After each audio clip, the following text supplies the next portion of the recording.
What's going on, everybody? Good morning and happy Thursday. Thirsty Thursday. DK Show up on the air on your radio dials. 105.1 FM, 790 AM. Also available online, sportstalk1051.com. Stream it up over there.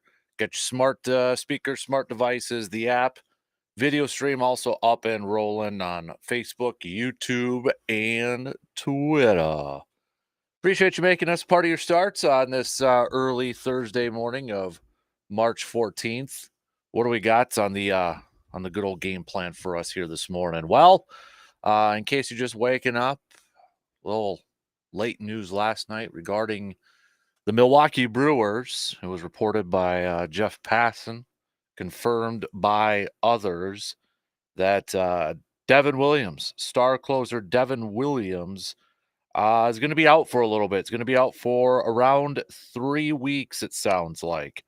If you remember a couple days ago, we had talked about he was seeking a second opinion on his on his back issue. He's been dealing with that for a little bit. Was dealing with it in September even, but initially, when the Brewers and such went through some testing and checked it all out, they didn't see anything that gave them cause for concern. Got a second opinion on it, and lo and behold, he has 2 stress fractures in his back, and he is expected to miss around 3 months. 3 months with this. So, not the news the Brewers were expecting or even hoping for, obviously, at this point in time. So, it sounds like shutting him down for 6 weeks and then rehabbing for about 6 weeks, and then hopefully getting back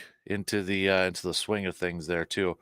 According to some reports out there, doesn't seem like there's any concern about some long-term issues. Doctors apparently confident that he can make a full recovery and bounce back, but nonetheless, it is a damper as we get set for opening day, which is just 2 weeks away from today. So, I mean, we shut them down now. That's 2 weeks already out of the 6. So, I mean, you can kind of do the math and try to figure out potentially when Devin Williams will be back for this squad. So, but yeah, in case you missed that, that was a little bit in the overnight hours there about Devin Williams. So, I don't know if this necessarily means that the crew is going to go out there and try to find another closer. It might just be all hands on deck and mix and match and have a bunch of different different options coming out of the pen there. So, but yeah, obviously not what the Brewers were hoping for to begin this season. So, we'll talk some crew yesterday. Ooh, not a good game at all against the White Sox, putting up 7 runs right away in the game. Pat Murphy, he even calling it what it is, saying they were pretty bad. They were awful yesterday. So 15-4 was the final score in that game. They're going to be back at it today, going up against the Mariners to try to get that taste out of their mouths, if you will. So, but we'll talk some Brewers. We'll talk some baseball as we are just for the crew 2 days away from opening day. 2 days away from opening day. So, what else do we got on the docket here? Hey, we've got plenty of hoops going on here. So, Bucks are going to be back in action tonight, back at home, taking on the 76ers. Tip time at 7. Coming off that 4-game West Coast trip, hoping to bounce back. They were 1-3 on that West Coast trip. So, Bucks are in action, but college tournaments full swing right now. Big Ten Conference tournament began yesterday.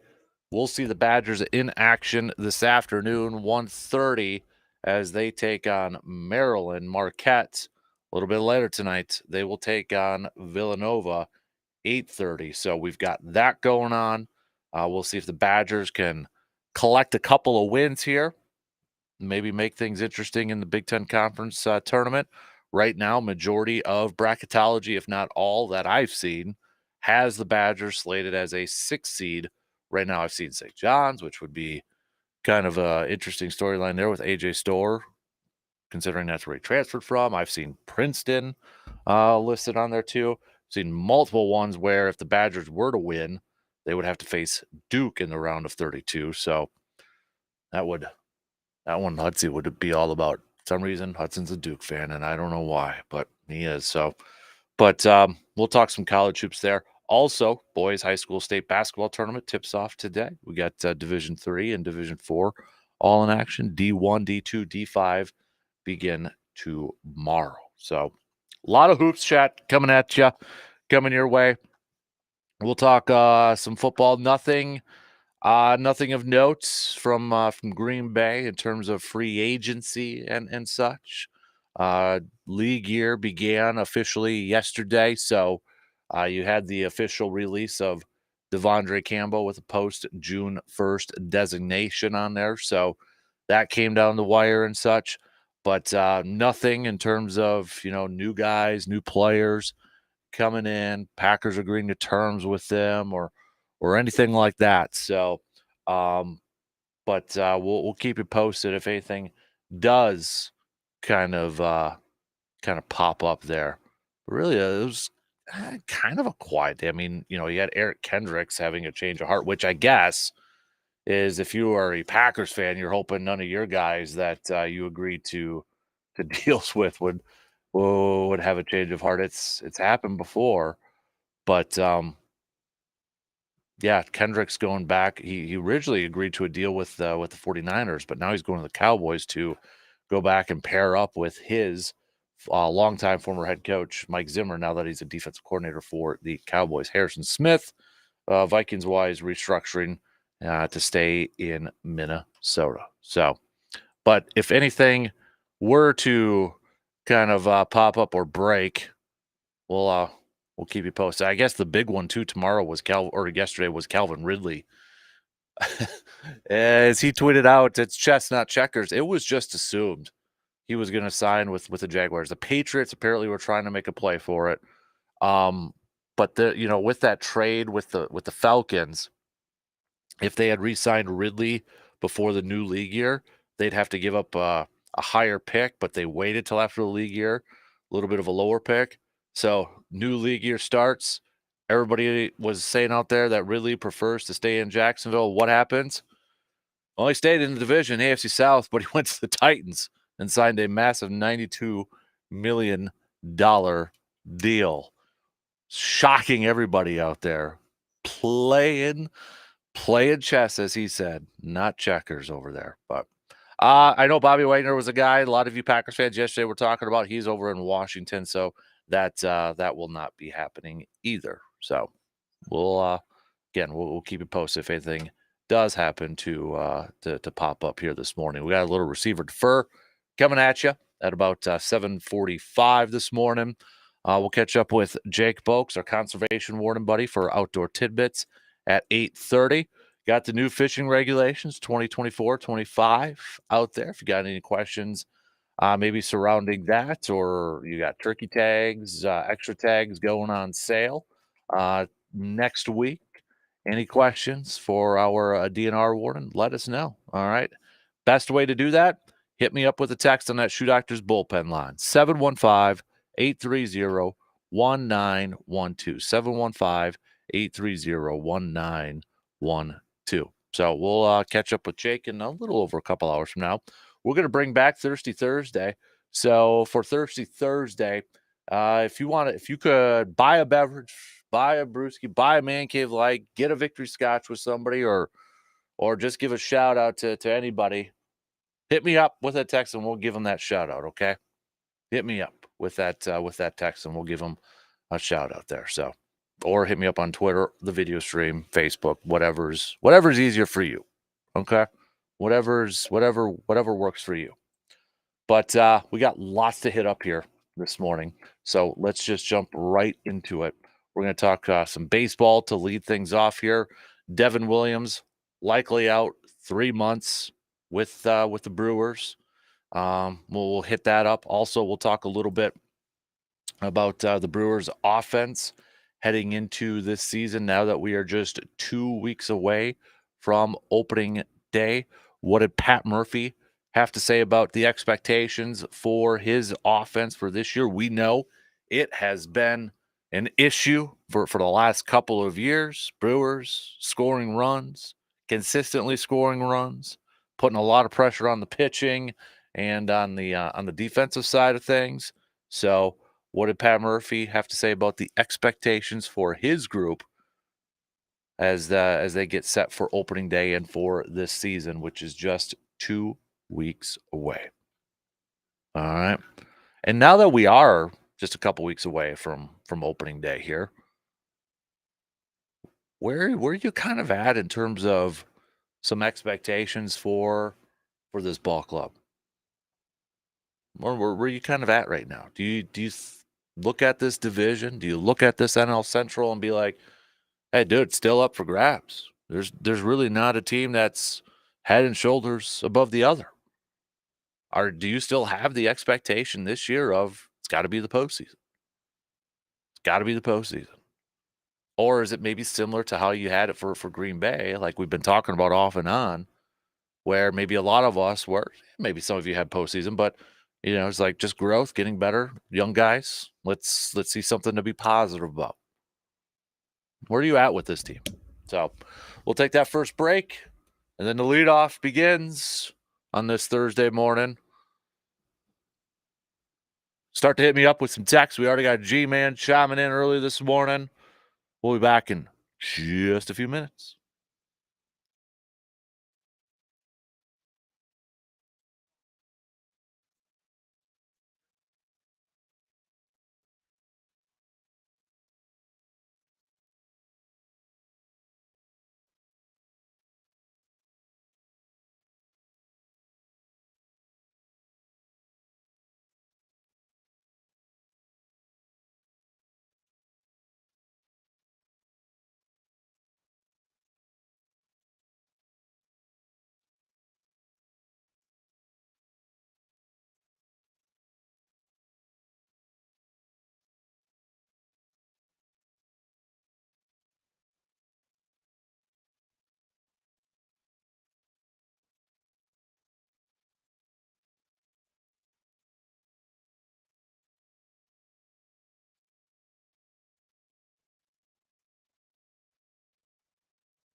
Spring turkey hunting is right around the corner. Are you all ready? Well, if you answer no, time's running out, everyone.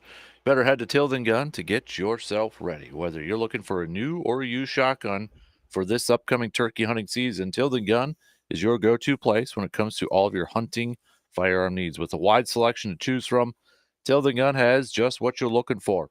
You can see for yourself as you're listening to this commercial right now by visiting tildengun.com. The biggest selection at the best prices in the Chippewa Valley. And with the expert and friendly customer service from Sean and Hunter, they'll help you get ready to hit the field and the woods this spring turkey hunting season. Your checklist can be fairly long when it comes to getting ready for turkey season. Check off a couple of those by simply visiting Tilden Gun. That way, you can really focus on improving your turkey calling for this season.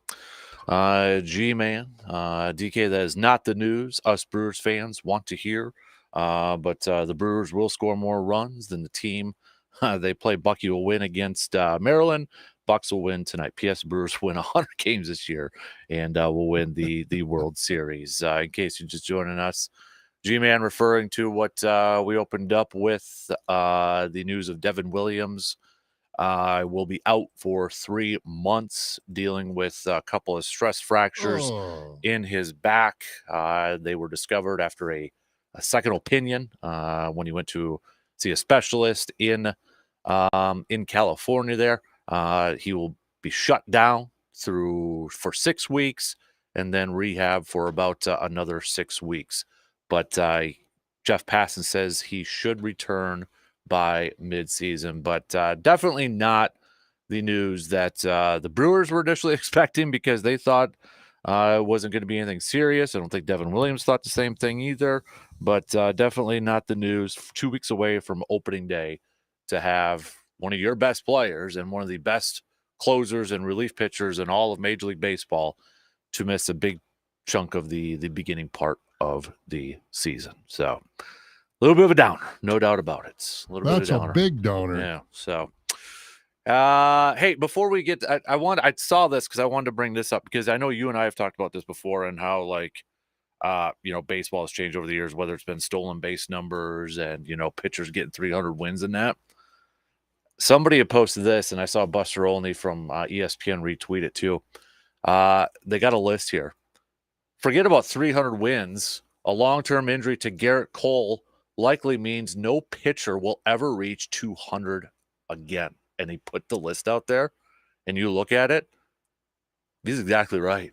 We may never see another pitcher get 200 wins right now. Well, ever is a pretty definitive or for a very term, long time. Yeah. You know who's number 11 on this list right now of current players? Wade Miley. Justin Verlander's the highest at 257. He's not going to get 300. Nope. Zach Greinke's at 225. That's the second most. Garrett Cole has just 145 wins. He may get to 200 depending on his injury. But you're looking at maybe the next youngest player. Everybody else is high 30s on this list. Yeah. And they're not even, some don't even have 100 right now. It's such a different world. They're throwing different pitches.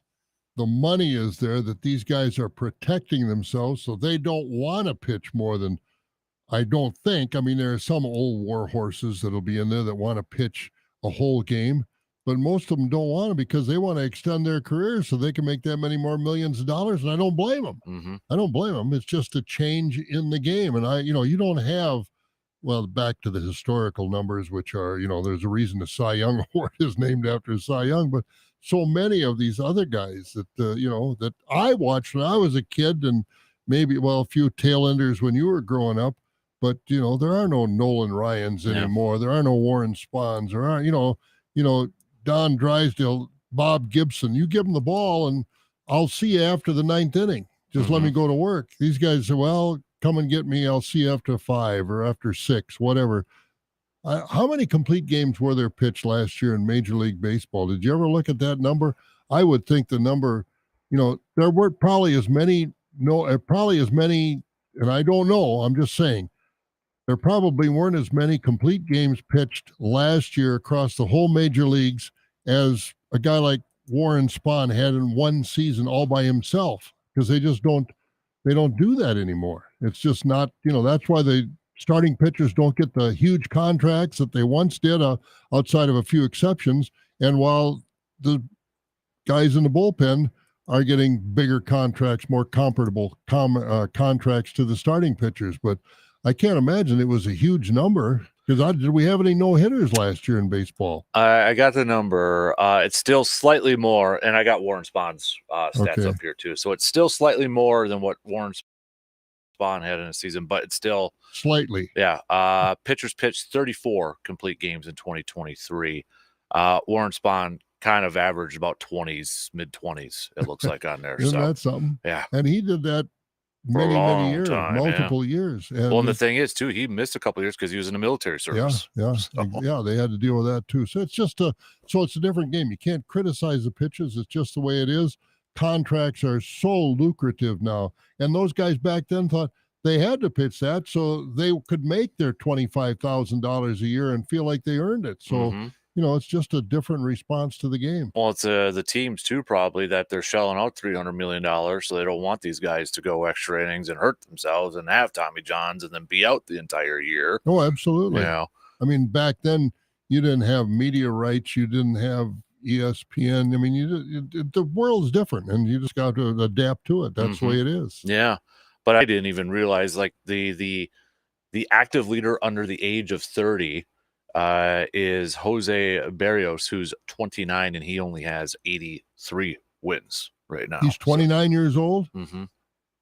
That's the active leader who's under 30 years old right now. Everybody else is in their 30s. I'll bet he doesn't get 130 in his whole career. Yeah. Yep. So, yeah. Because the thing is, when you pull them out in the fifth inning, even if they've got a 5-1 lead, and all the other team comes back against the reliever, all of a sudden you've lost. You don't get the win in that game. I mean, it's there's so many variables in the equation now that it's just a different world, and you just have to get used to it. But do you think baseball would change the 5-inning rule where, you got to pitch the 5 for the, to be counted for a win sort of thing? Do you think eventually they would change that to boost up? I don't think so either. I don't think they would. Because then you're going to have the other side be like, well, then some of those other guys would probably have a lot more wins to their resume too. Oh yeah, no, I don't think they do. I don't think the players, the pitchers want that. They're satisfied. There's, like I said, there might be a few old war horses that are mad because they get taken out after 5 innings, especially because like these old guys just say 5-6 innings, I'm just getting the lather up, and all of a sudden I'm done. So and I it's the way it is. We don't have to like it, but that's the way it is. Yep. I agree. And I mean, at that same breath, do no-hitters mean as much as they used to back in the day? Because you have skippers taking them out. I wonder how many no-hitters are multiple pitcher no-hitters. You don't have many one pitcher no-hitters anymore. I mean, because even some of these managers get 2 or 3 or 4 guys involved in a no-hitter. Well, it doesn't mean much as far as I'm concerned. Because it still, let's face it, doesn't feel like a legit one for me, at least. But like when Corbin threw a no-hitter but was tag team with Josh Hader. Yeah, exactly. It doesn't throwing mean much. I mean, you take a no-hitter, the ball goes to the Hall of Fame. So you send 2 balls to the Hall of Fame, right? Or you've got 3 or 4 guys, 4 balls go to the Hall of Fame. No, it doesn't mean as much. I don't think so. I think most people would agree. Yeah, like I was, because I honestly kind of forget about it. I know they count it as a no-hitter, but as a pitcher, I mean, I still think no-hitter. Yeah, it's a team no-hitter. I mean, Corbin Burns can't say I threw a no-hitter. And threw a no-hitter for 8. Yeah, but that not a complete game no-hitter, and that's a shame. Yeah, it's definitely changed. There's and no doubt about it. If I'd have been Corbin Burns at that point, and I don't remember the scenario exactly, I don't know how much ruckus he raised in a post-game press conference. I'd have went into counsel's office and I'd let him know in no uncertain terms, because that a no-hitter is pretty prestigious on your resume. Not an 8-inning no-hitter. So I'd have been upset. Yeah, I'd have to look it up. I'm pretty sure he probably. I hope he was upset. Not publicly, probably. No, but that sort of stuff. But I, as a player, I would have wanted to stay out there. I think a lot of us would be in that same situation. Absolutely. Unless he was, unless he was like, I just can't do it. Well, if he had some discomfort in his arm, or just the fatigue was there, and he knew it was just not going to work out. I don't know, but I hope that wouldn't be the reason, because that's when they say, gut it out. And if he went in and said, I can't pitch anymore, I'm too tired of this. I mean, if he's got his feels strain in his elbow or a shoulder, that's different. But he goes to counsel, well, I think I'm done. I'm out of gas. If I'm counsel, I'm saying, find some gas. You're going out for the ninth inning. You got a no-hitter. But how the scenario went, I don't know. Yeah, but nonetheless, back to Devin Williams. We'll definitely be talking to Dr. Crow about this tomorrow when he's on. But it's Jeff Passan said pars fractures on both sides of Williams' T12 vertebrae. Fractures. That's not stress a good fractures word. over there. So, as he says, we'll be shut down for 6 weeks and rehab for another 6. But there is confidence that Williams would make a full recovery. And here's the thing that kind of bugs me a little bit here. He pitched, Jeff Passan said this, Williams pitched through back soreness in September, but it returned earlier this spring. So if this was an issue back in September, somebody missed something. Either he didn't think it was that big of a deal to tell somebody, or somebody missed some. I don't know, but it's like this obviously was going on back in September. Yeah, it's too bad, because you look at the calendar, and I'm just looking at the calendar. 12 weeks minimum puts it the middle of June. Yep. That's not good. No. So, and I know Devin has been a guy too that's been talked about. Could he be a trade candidate and such? But at this point, nobody's going to want him. So no. But yeah, so that's kind of the downer to 2 weeks away from opening day here. But Pat Murphy talking a little bit about his offense and the expectation for this team. There's one thing that's kind of been a common theme from Pat Murphy. I think you're one of them too. If you wanted a skipper to say more in the media or be a little bit more charismatic, Pat Murphy has been that so far in spring training compared to Craig Counsell, who has been very monotone and very close to the chest sort of thing. But Pat Murphy, just the other day, we were talking about it. He said that he's expecting, he already declared Bryce Terang his opening day starter at second base and said kid's going to make quantum leaps. Just putting that out there already. But he is also expecting big things for his offense. Quote, we'll score more runs. I'm confident in that. I think we'll have really good leaders. I think the pillars of the position players are really, really strong. Apparently he calls Hoskins Pee-wee. Yelich, William, and Willie, I think those are pillars will carry the day. The great offenses of the world, mentality has to be first, he said. Approach, freedom, being able to deal with what you have to deal with, that conviction and confidence. Let's be honest. It's really hard to be present. You are hitting 299 and you are reading it every day. That's messing with you. You want to get to 300, and that's not how you play this game. You can't play like that. You have to be present to react to the next pitch.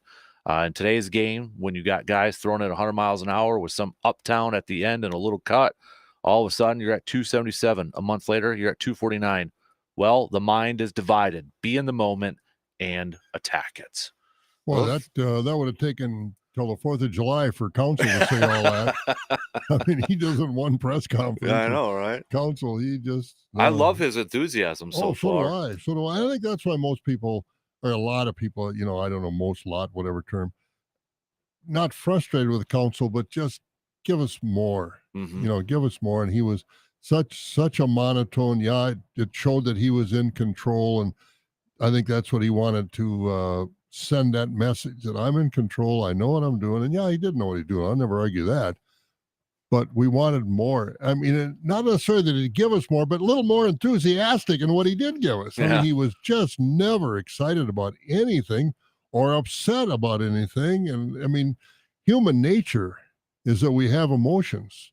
And he came across with no emotions whatsoever. And, there's a plus to that. But for the fans, that's not a plus. We're emotional. So, you wanted more emotion. So, I think Pat Murphy's got a lot of people on his side before they ever play a game with the emotion he's got and what he shares. Yeah, and I think that probably trickles down to the players too. Probably There's a couple does. more quotes Murphy said, "We have a lot of ways to beat you. We can beat you on the ground. We can beat you through the air, by land, and by sea." He- I think that's telling you, look out. yeah. We get guys on base. We're going to hit and run. We're going to steal. You don't know what we're going to do. Yep. So that's a good thing. When he was talking about Sal Frelick, it's like an option quarterback, he said. We're putting a lot on him offensively. He has to understand that the goal is to get to first. It sounds really simple. Sometimes very complex things get solved by solving something very simple. Can't leave the strike zone. I don't care about the numbers. He has to get to first base. So, And that's very basic. mhm. We've said that before. If you don't have runners on base, you can't put pressure on the defense. You got runners on base and they have a little speed. That defense is, if they take a half a step when the ball's pitched and all of a sudden the guy hits it to where he was, it puts pressure on the defense. And that's what I think Murphy is telling everybody. Look out. You Mhm. don't know what we're going to do next, but we're going to do something. Yeah. Yep. So I think that's part of it too, where I'm maybe getting a little too excited. I know it's opening day and we all get excited, a couple weeks away and baseball season starts in that, but I think that enthusiasm from a fan standpoint too is just getting me a little bit more excited for this upcoming season. I'm to hear always that. more excited for opening day in baseball than I am in football, and obviously way more in basketball. But I always, growing up as a kid, that never leaves you. Baseball was your first sport. Mhm. Yeah, and some may be different and such. It's just a different feel for opening day, right? It's kind of a different feel. I don't know. It's kind of hard to explain a little Mhm. bit, but I think you're right. It's because really that's probably for a lot of us the first team sport Yeah. Oh, that yeah. we grew up Yeah. playing. Even to this day, with all the other sports out there, it's t-ball. It's Oh, kind of the yeah. first one. Or I know a lot is now soccer over there too, but Hudson's first team sport's been t-ball. So Sure. you know, Absolutely. And, and especially now with opening day in Milwaukee with the stadium that we have in Milwaukee, there's going to be a game. It's going to be fun to watch. You don't have to get down there with a parka and gloves and stocking cap and everything else, because if you're not comfortable dressed the way you are in the stands, those players don't have near the clothes on to play the game that you've got on. So how uncomfortable is it for them? So I think you're going to see quality baseball. At least they should be able to play quality baseball in that environment, mhm. because that indoor stadium, this year, who knows? We're not through it yet, but if the weather changes, it could be awful thankful again the first part of the season and towards the tail end of the season that you've got that dome stadium, because it makes a big difference. You don't That's have for to worry sure. about frostbite like Kansas City or anything No. like And that. if I'm driving 3 hours to Milwaukee and all of a sudden I get about to Waukesha show and they say, "Oh, the game's called off," it That doesn't make you is, very happy. yeah, that's a factor for me when, like, I think about games, even just going to the Twin Cities with a little guy. Oh, yeah. It's like, gotta watch the weather, but sometimes it's like, gotta buy your tickets ahead of Yep. time, Yeah. You got to buy sort your of thing. tickets ahead of time. And if you take kids, you know, you get bad weather, kids kids aren't good about it. Right. They They go, don't "Dad, understand it's that. cold. I'm Yeah. cold. Dad, I'm hot. I'm cold. I'm this, that, and the other thing." Mhm. So I just think in our part of the country, and I know it's an outdoor sport and I love playing it outdoors, but at some level, there's too much involved to have weather be a factor. Now, Mhm. wind, that's one thing. We don't have wind at the stadium. Wind at these outdoor stadiums, I have no problem with wind as long as it's not a gale force wind that affects pitching and everything else. But baseball opening day to me is the day, more so than football, basketball, anything else. Do you wish it would have still maybe been in April and not moved up a little bit, or does that really matter to you? Because of the weather part. We're gonna be in the end of March now. Yeah, It used and to be a little bit later on, a yeah, couple but weeks later, but then you got to balance that with the money involved. mhm. You got to expose this game to as many eyes as you can, and you can't blame them. The salaries are out of this world. You don't have to pay those salaries, but they are. So when you give $700 million to one player, you got to do something to bring in revenue. And if it's going to be a few days, players have to understand if they're going to be making that kind of money, there are going to be some inconvenient weather situations you're going to get involved in. It's just that puts the fans in some of those stadiums in some pretty uncomfortable situations. So Mhm.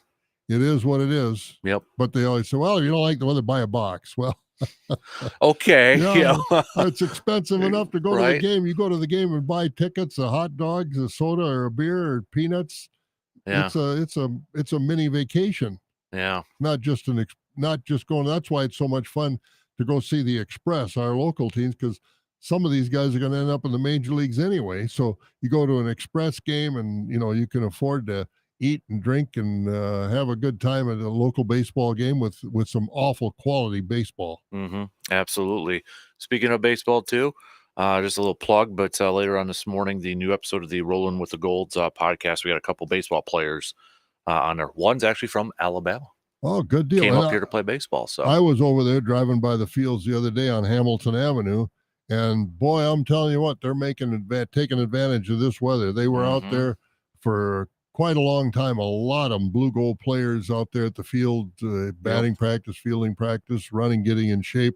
This has been a real bonus, this weather, and I hope it doesn't make a drastic change because it's fun to watch those guys play. And like I said, they were out there taking advantage of the weather, Mhm. practicing hard. And just a little bit of tease there too, but we talked about, this is one of the players from Minnesota, the other one I mentioned coming up from Alabama, and we know Eau Claire's a baseball town and the history and Hmm. and all that, and they know that now. They didn't know it coming up here, but they know it now, and they talked about, it was kind of eye opening and shocking, like when they first started practicing, how many people would just show up to watch them practice, Oh yeah. Yeah. and that's I their slowed down. I didn't yeah. stop, but I slowed down and watched them a little bit. Yep. And And their goal is, and these were the players talking about it. They want Carson Park filled up like it is for express games. So yeah, that's what they hope to accomplish. and I So hope it happens. I hope they, mhm. get their schedules out in the public at the bars and the different places where you can see what their schedule is because it's good baseball. If and I'm just talking about the history of baseball. If you read Jerry Polling's book on Hank Aaron, Winter Up North, yeah, I that's got. literally just got it from Mark Fonitz this Oh, morning did you? or yesterday I afternoon. read it So earlier this winter. It's a yeah. great book, not only about Hank Aaron and the relationship he made with people in town, but also about the whole history of baseball in Eau Claire. And like Bud Selig wrote the intro Yep. or whatever they call The forward. forward. Thank you. And he said, I learned a lot about baseball in Wisconsin, especially up north in Eau Claire, what a tradition it is. So get that book. It's Jerry Poling, of course, wrote for the Leader. He's written many, many sports books, but it's a great book with a lot of memories from Hank Aaron and people around here that dealt with the old Brave Joe Torre and Billy Bruton, some of the other Wes Covington, some of the other guys that were here. But it's a lot of stories about some great major league players from around our part of the country. I Hmm. mean, guys that I think some of them are in the Hall of Fame, but you don't realize they were from our area. So if you get it, it's kind of a paperback Yep. book, but it's worth it. What's the official title of it? A summer up north. Summer Up North, kind Yep. of when Hank Aaron was here for that one Yep. summer, but it spreads out and covers more of the baseball legend, heritage, whatever term you want to use about baseball here in this part of the country. It's a great, great read. It really is. You read a book actually? Oh, I read Oh, that that book, boy. and yeah, I read that book. It's funny you mentioned that because somebody did want me to ask our good buddy Dave from Ray's Place yesterday about Hank Aaron and Ray's Place, and Dave was just texting and saying Hammer and Hank lived down the block before my time. Liked hot beefs down here, so there you go, Hank Aaron. Like Mhm. I like stories like that, Yeah, little you might nuggets go like in there, that. So and I love those hot beefs there. I go mhm. get in there quite frequently, and always end up finding somebody to talk to. I start talking, hey, aren't you the guy with Casper on Thursday morning? Yeah, yeah. And so it's always fun down there at Ray's Place. But who knows?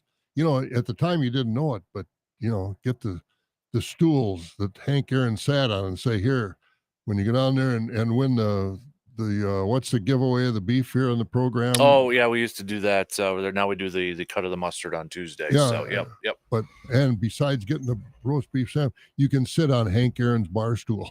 Yeah, yeah, but right. but a lot of tradition of baseball, you bet, Hmm. in Eau Claire. Absolutely. So Good book. yeah, we were actually because we were on the topic of Hank Aaron yesterday because it was kind of the anniversary or the year where who was the I just blanked on his name, but he was a player, hit a home run in the NLCS, the shot that heard around the world. Remember that in the 50s?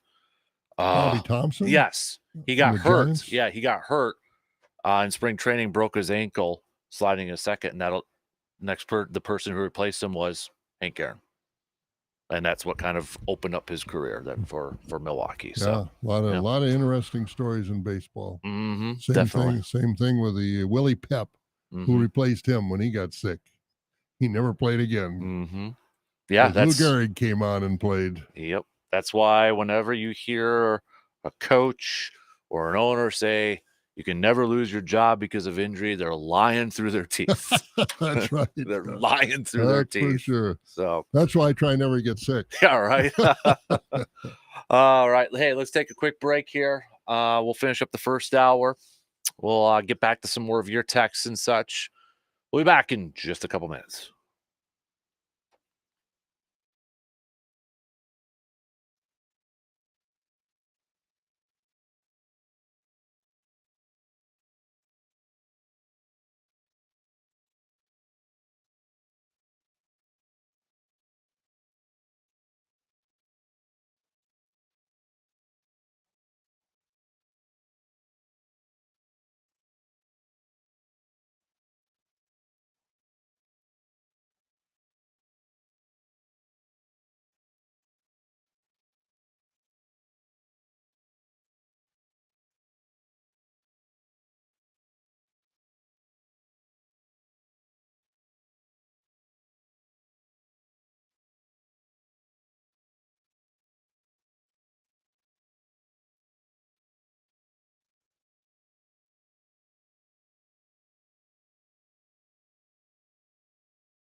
Speaking of opening day, get on the bus with us as we head to opening day in Milwaukee, April 2nd. Milwaukee taking on Minnesota. Guaranteed to see that game.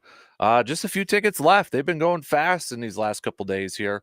Just head to wiscotrips.com or sportstalk1051.com to reserve your seats on the bus, round trip motor coach transportation, game ticket on the Johnsonville party deck that includes food and beverages, including a couple of cold ones over there for those of you of age, plus tailgate party from Premier Catering. Couple stops. The bus will leave the Eau Claire Sam's Club at 7:30 a.m. on Tuesday, April 2nd, and make a stop in Oakdale at the Road Ranger over there. So again, sportstalk1051.com or wiscotrips.com to reserve your seat.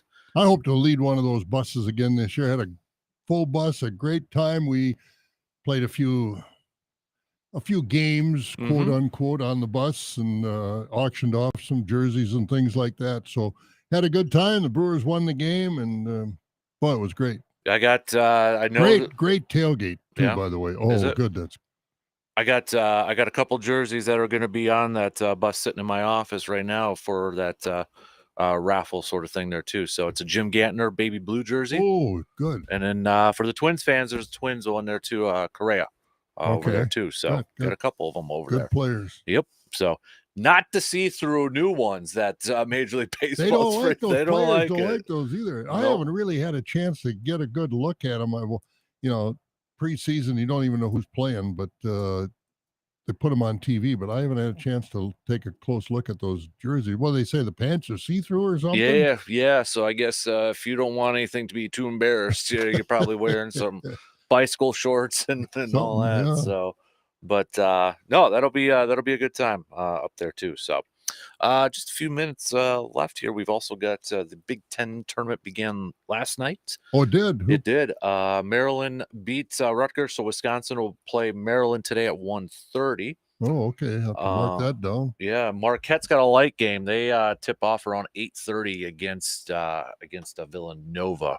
So that one's a little bit later on. So, but the other games on tap for today. Just a few hours from now, Minnesota takes on Michigan State at 11, and then it'll be Maryland, Wisconsin. Then you've got Ohio State taking on Iowa at 5:30, Penn State taking on Indiana at 8 p.m. It seems like there's always one team that kind of surprises people going through the tournament. I think Minnesota might be that team this year. Now, watching it blown up by Michigan State, but I think Minnesota is on the come with the players that they've got. They've got some nice players on that team, and if they can continue to improve, which they have, I think they might make some problems for some teams. Yep, definitely. And then where else was something? The state high school boys basketball also begins today too, with divisions 3 and 4 in action. This afternoon. Yep. No games on Thursday morning. Thank you, WIAA, for having only 4 Division I teams in that tournament. It is a joke. My editorial comment. Not the emotions or the feelings of the management of this radio station or Captain Dan Kasper, but I just think they've taken that tournament down a notch or 2 or 3 or 4. Not having Thursday morning sessions, not having 8 Division I teams. I just can't get excited. I remember going to it early Thursday mornings and watching them down there. So, yep. And why they don't, they've got Thursday reserved. Obviously, they start this afternoon. I've never heard a reason why they can't do it in the morning. Yeah. And I know they do it tomorrow morning, so why can't they do it Thursday that's what I mean. morning? And I know the WIAA is Board of Control or whoever is mostly dominated by the small schools now, which is fine. But hey, what's best for basketball in the state and exposure of basketball in the state? That I just think it's terrible. The first game will be Division III St. Thomas More, the 1 seed taking on number 4 Prescott, 1:35.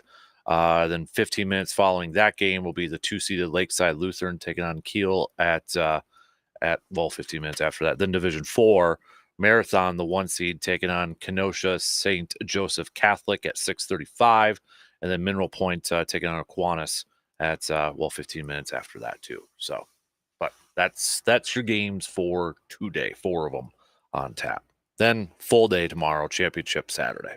Yep, So. and no schools really close to us. Got Marathon, Lacrosse, Aquinas, Prescott, Columbus Catholic and Marshfield. Columbus Catholic, and Marshfield, and that was another thing. I thought the Marshfield boys team in Division One, they had a really nice team this year, and I was hoping they were going to make it, but unfortunately they didn't. I think they lost to Nina, and Nina has been a powerhouse off and on for years and years and years. But you put 8 teams in Division One, might have Marshfield down. I was going to say they'd be just, down there probably. I know. So. I just don't get me started, which you already have. But I'm sorry. No, but I mean, on Pi it's Day a great too. it's a great tradition. But I think they've lessened the tradition dramatically with only 4 Division One teams. Mm-hmm. Yeah.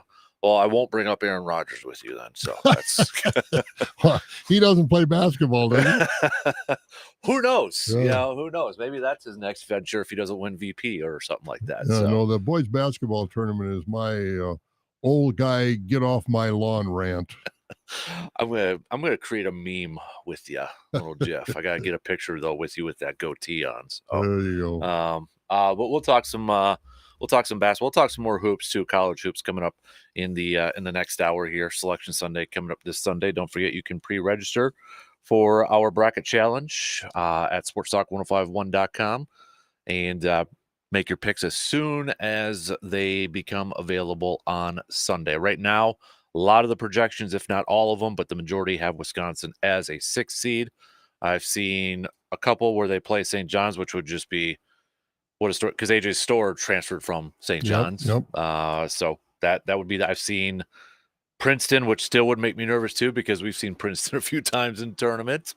Yeah, that's 45 points is a big game for them. Yep. And then a lot of them I've seen if Wisconsin were to win that first game, they would have to play Duke in the round of 32. So might be a quick one for Wisconsin this year. I mean, it's problem is the arrows aren't pointing in the right direction after the last 15 games or so. I'm sure you would appreciate this comment from Stephen Kral after that last game where he shot the ball twice, was in foul trouble again. Promised he'd be more aggressive in the postseason. Well, that's fine, aggressive, but I want him to see him be smarter. Mm-hmm. I mean, so many of the fouls he gets are just Yeah. dumb fouls. Yeah. Cool, but would have been nice earlier. Different parts of the game too. So one in, we got a couple more to go. Stick around. We'll be back after these quick words.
Second hour kicking off on this Thursday morning. Big thanks for tuning in wherever, however you may be tuning in from. Coming up this hour, about 7:40, 7:45, we'll do a little receive or defer. We'll get to that. We've got our outdoor tidbits with Mr. Jake Boakes coming up at 8:30. You got a question for our outdoor warden? Hit us up with a text, 715-830-1912 on that Shoe Doctor's bullpen line. It is Pie Day, and Bob's not sharing it with everybody else, but he's got some in there. Front desk is full of pies. Is it? What do you got over there? Well, I've got a combination right now. Of course you do. Strawberry cream cheese, a little grasshopper, and which is kind of a green mint pie, and a little pecan. Ooh, and nice. I'm going to go out and try different varieties after that. All right. Same Donnie from the Main Street Cab. Well, yeah, I can talk a while if you want to go get a piece of pie. I'm going to go get a piece of pie. Yeah, you talk a little bit about what Donnie's got over there. Well, it's Pie Day. Donnie has been running the Main Street Cafe for 40-some years, and he has always promoted Wisconsin dairy products, Wisconsin first products. And when the old Wisconsin Milk Marketing Board, now known as Dairy Farmers of Wisconsin, operating as an entity under the Wisconsin Milk Marketing Board, Donnie would be recognized. He won the County Butter Knife Award for the best restaurant or food service provider. And then statewide, he won the state award for restaurants for promoting dairy products. And the tradition has continued. During COVID, it was a challenge. He kept the restaurant open. It's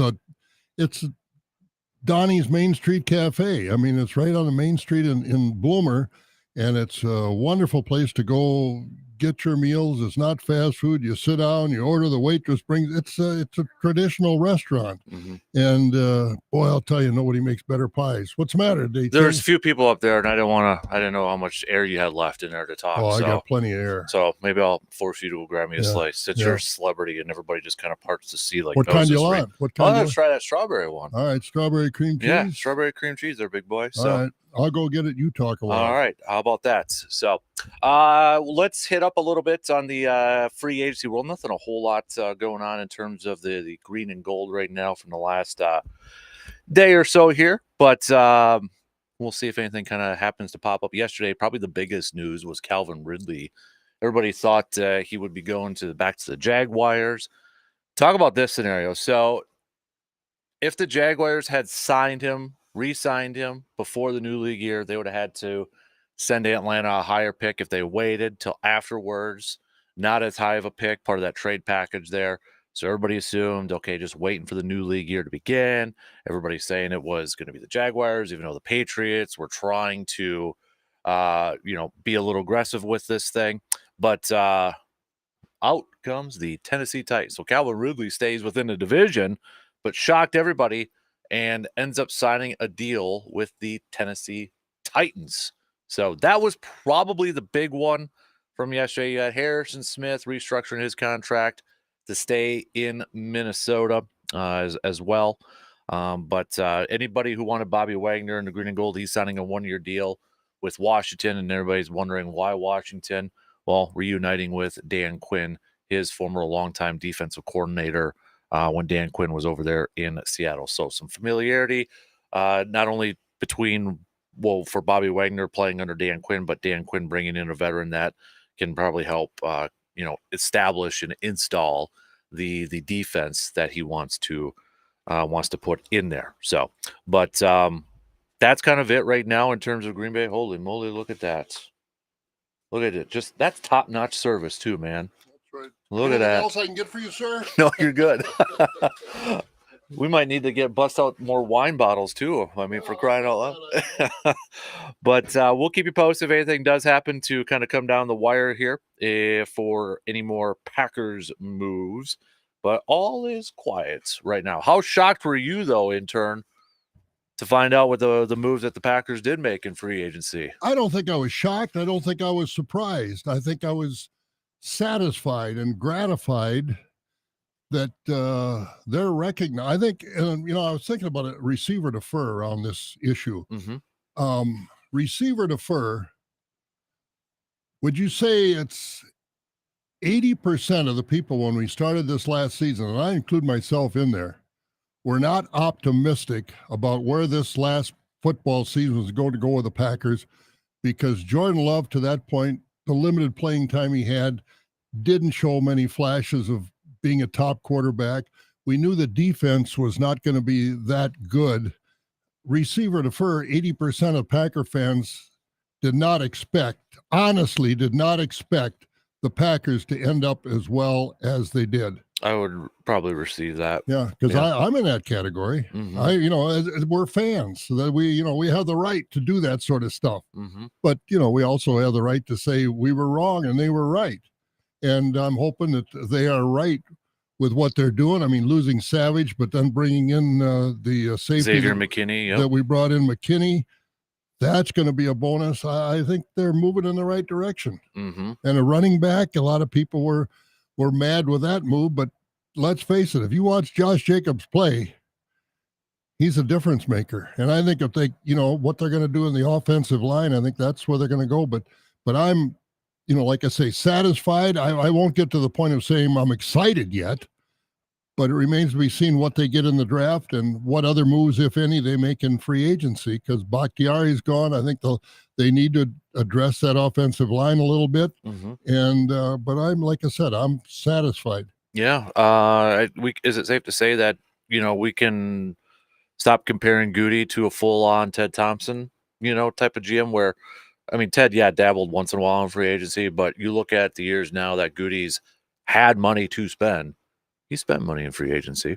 And that's what Packer fans want. I mean, you've got the money. The Green Bay is so much money tucked away.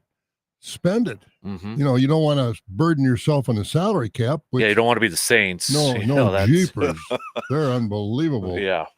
Where they're, and even another team that's really in tough shape, Los Angeles Chargers. Yeah. You look at that and some of what I saw it on TV, I don't know which show I was watching, NFL show, like I think 4 out of the top 5 salary cap hits are San Diego players. Yeah, they had to release Mike Williams yesterday because of that. Yeah, and that's hard. Bosa and Khalil Mack and Keenan Allen were up there too. Yeah, and they're all on the line.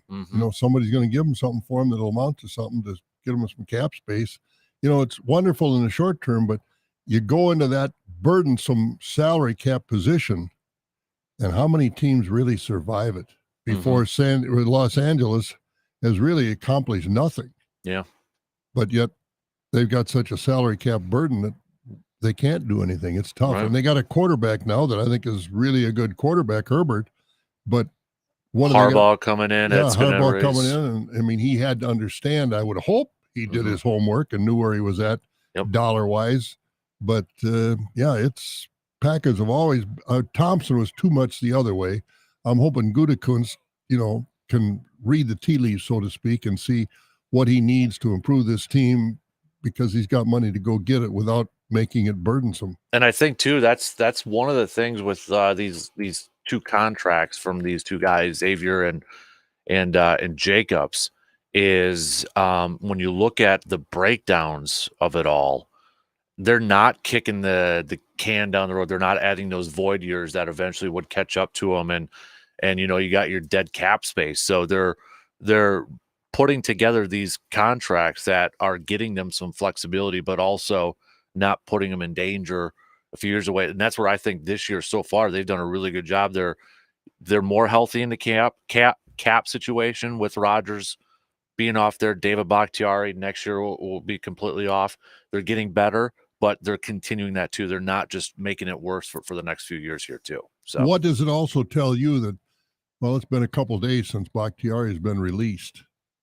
Nobody's shown much interest. I think if I'm the Jets or whoever that team is, you're flying him in and you're going through a bunch of tests and you want to see it up firsthand, with that knee. But the first thing you got to say is, I don't want to bring you in here whole kinds of tests. You're going to ask for an exorbitant salary. You're not worth what you signed that contract for. No, it's got to be incentive heavy, playtime, all that stuff out there. And he's got to realize that.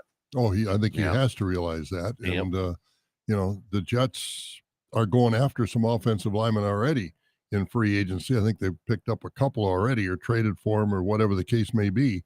but they know their offensive line was the worst in the league last year as far as pass blocking and run blocking. They were the bottom 2 or 3 in both those categories, so they've got to pick it up. Yeah. Oh, they might not have a quarterback anyways to play back. Why? What's he got? What's he doing now? Oh, have you not heard? What? Aaron Rodgers? Now what? Oh, you didn't hear from a couple days ago? No. Oh boy. Rumors are, Robert Kennedy Jr. is considering him as his VP. What a pair to draw to. Oh man. That's why I made that joke that first hour. And I'm like, this presidential election has only gone from the absurd to the ridiculous. I mean, the two that are in it already, I mean, neither one of those two, and now if people think Robert Kennedy can solve the problems of this world, boy, oh boy, we've got to get smarter. Yeah, that's apparently that's from the New York Times. I didn't hear that. Oh yeah, but Robert Kennedy is out there, and Aaron Rodgers showing. Did he say anything about this, or is this just speculation? Robert Kennedy confirmed it. Oh my goodness! Well, that just confirms how out there Aaron Rodgers is, because there's nobody as wacko as some of these people are on the right and the left. Robert Kennedy is so far out there. He there's not even a branch on the tree for him. This is unbelievable. Oh, I thought you knew that. I didn't know that. Yeah, so that's why I'm joking. Like he may not even be playing. Yeah, wouldn't that be something? Yeah, Sauce Gardner even tweeted, he's like, "That's why Aaron's not returning my texts." Like, oh god, for the guy. This not to get on an Aaron Rodgers tangent, but this is the guy who goes out in the media and says, for us to win championships, we have to limit the distractions and get rid of the distractions. Look in the mirror, dude. Yeah. Who's the guy that's, putting all the distractions out there? Oh, I hadn't heard that, but I guess it doesn't surprise me.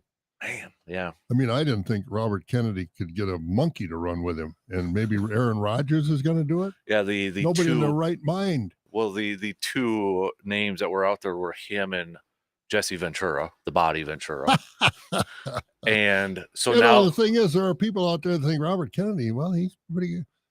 Boy, oh boy, people. And what's further pushing along the Rodgers one is that apparently Ventura, as Campus said, Kennedy has not approached him. And Kennedy has said that he's got his person. So that's why people are trying to connect the dots if it is. Well, it'll be fun to follow, but I can't imagine it would happen. I mean, even I don't know. Aaron Rodgers surprises us all the time, so it's hard to say this is what's going to happen. But wow, even to be associated with that says something about Aaron Rodgers' mental Please, capacity, Jordan Love, his thought process. It's just beyond comprehension. It's getting more so as time goes on. Yeah. Yep. So, all right. Thank you, Jordan Love. Please be normal for the rest. So, all right, let's take a quick break here and let's talk some more hoops. We got Bucks, we got Badgers, we got the whole shebang. Marquette. We'll be back in just a few minutes.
You got more slices in there? Yeah. Oh yeah, do you want some more? No, I'm good right now. Yeah. It's really good. Strawberry cream cheese, grasshopper. We've Yep. got raspberry cream cheese Ooh. yet. We've got pecan pie. We've got a few others out there. See, this is the benefit of working the morning shift here, right? Absolutely. Before everybody else comes in, like Shank 8, of the day, 9. baby. Get it Yep. all done. Exactly. Well, So, now at this time of the morning, it's breakfast time for us. I mean, right. we've got a lot of chores done and time to sit back. Exactly. So that's the one benefit. If I would have known this earlier, maybe I wouldn't have been like, I got to talk to Bob today. You're not the only one that feels like that. Oh man, we got some basketball coming at you today. Badgers in action 1:30. Going to be going up against Maryland. You got the Bucks 7 o'clock against the 76ers, and then Marquette around 8:30 tonight. And of course, we know that as we mentioned a little bit earlier, boys basketball up here too for state. But for the Badgers, man, you look at the bracket, you would think they would be able to win a couple of games and have to play Purdue. I don't know what to expect from this team in this tournament. And what Carl said doesn't inspire me to think they're going to be any better. Like he said, I'm going to play tougher or smarter. I don't know what he said, but you can't play, what are they, 18 and 11 or 19 and 11, something like that. You've already played 30 games. It doesn't take you that long to figure out that you got to be tougher or smarter or whatever. More aggressive, more aggressive. I mean, it shouldn't take you that long to figure out that that's what you need to do to help this team win. Yeah. Yeah. They play Maryland. If they win, they play Northwestern. Then those should have been, 2 months ago. It's like, oh, heck yeah. Yeah. Now I have no idea. No, I don't either. And I give Northwestern credit. I'll tell you, they've improved that program down there, and they really have done a nice job. So, When I watch Northwestern, I think, and Northwestern's got a nice team. They got some nice players, but a guy like Boo Buie, their guard, all conference guard. I don't know if he's going to. Well, Edie's probably the player of the year, but what would Boo Buie do? We got Chucky Hepburn. They got Boo Buie. Yeah. What kind of a difference in the record do you think we'd have if we had a player like that? Well, and what they always say when it comes to tournament time? What teams win? It's guard play. It's backcourt play. Absolutely. That's why I don't expect the Big Ten to have much luck going forward. Yeah, it's always kind of seems like it's guard play that stands out. So I guess the best way to decide, I wouldn't be surprised with either result for Wisconsin tonight. I wouldn't either. I don't know. You hope and you think they can't continue to be in this funk that they're in, but they've been in it for the last 10, 11, 12 games. They can't come out of it. Why all of a sudden would they come out of it now? I don't know. Yeah, I really wish I knew what happened ever since halftime of that Rutgers game. Yeah, I don't know. It's so weird that it was like. Well, same thing happened in Nebraska. They had Nebraska down by 15 or 18 at the half. I mean, I don't care. Or maybe it was Nebraska. That's what I'm thinking of. Yeah. I don't care if you're playing on the moon, let alone playing in their gym. I don't care. If you're a halfway decent team, you don't lose that kind of a lead. Yeah. I mean, you're just playing in panic if you do. Yep. And I don't know if that refers to the sidelines as well as on the court or not. I don't know. It's something we'll never know the answer to, but I don't know. Weird, confusing, frustrating, whatever word you want to use out there. But yeah, Stephen Krall looking at some of the quotes here. Speaking with the reporters on Tuesday, Greg Gard fully supported the sentiment that Krall needs to hunt for his shot more while also acknowledging the center's passing ability. Absolutely, Gard said about Krall needing to find his shot more. He gets defended in different ways. Purdue is unique in terms of how nobody has a 7'5", 250-pound guy that they park in the paint consistently, but also he's very cautious. That's why his assist to turnover ratio is always good. He's a good passer, but we're trying to have him be less conservative, specifically when he catches the ball, go score right away, not wait for traffic to come, not wait for the defense to load, not wait for them to send another guy at the rim. And Carl, he's been a big guy all his life. He's got to know that. I mean, if Krall, I'm going to shoot more. Well, if he's shooting more outside the three-point line, that's not solving the problem. Right. Like you say, he gets that ball, like Gard just said, he gets the ball down there, go to the basket. Don't wait for 2 or 3 guys to come into the lane to stop him when he puts the ball on the floor. He's just got to be smarter and more aggressive. looking at some of the numbers, the Badgers are 8-2 when he scores at least 15 points in a game. The Badgers scored over 80 points in both of those losses where Stephen Krall had at least 15, showcasing that it was more so their defensive efforts that lost them those two games. So it's one of those where, yeah, you're getting him the ball, or he's at least, being aggressive and attacking the rim and being a scoring threat. The numbers prove it. Wisconsin's a better team with it. Yeah, Yeah. there's no question. And, and again, it gets back to how flexible are the coaches. We play man to man, like Syracuse Boeheim played nothing but that 2-3 zone. Yep. Wisconsin, Syracuse zone. yeah, exactly. And Wisconsin plays that man to man. Well, I'm sorry, but that's not necessarily the way you should have been. There are games where you should have went into a zone, and they're not flexible. And I just don't know what to expect out of this team. Like you said, what we're going to get, we'll wait and see. Yeah, it's coin toss for me at this point. Like for most people, it is. Yeah. Probably the coaches too, because like Guard said, he said, I get nothing out of the bench, and except for Blackwell, the youngster. And again, I hope he sticks around. Yeah.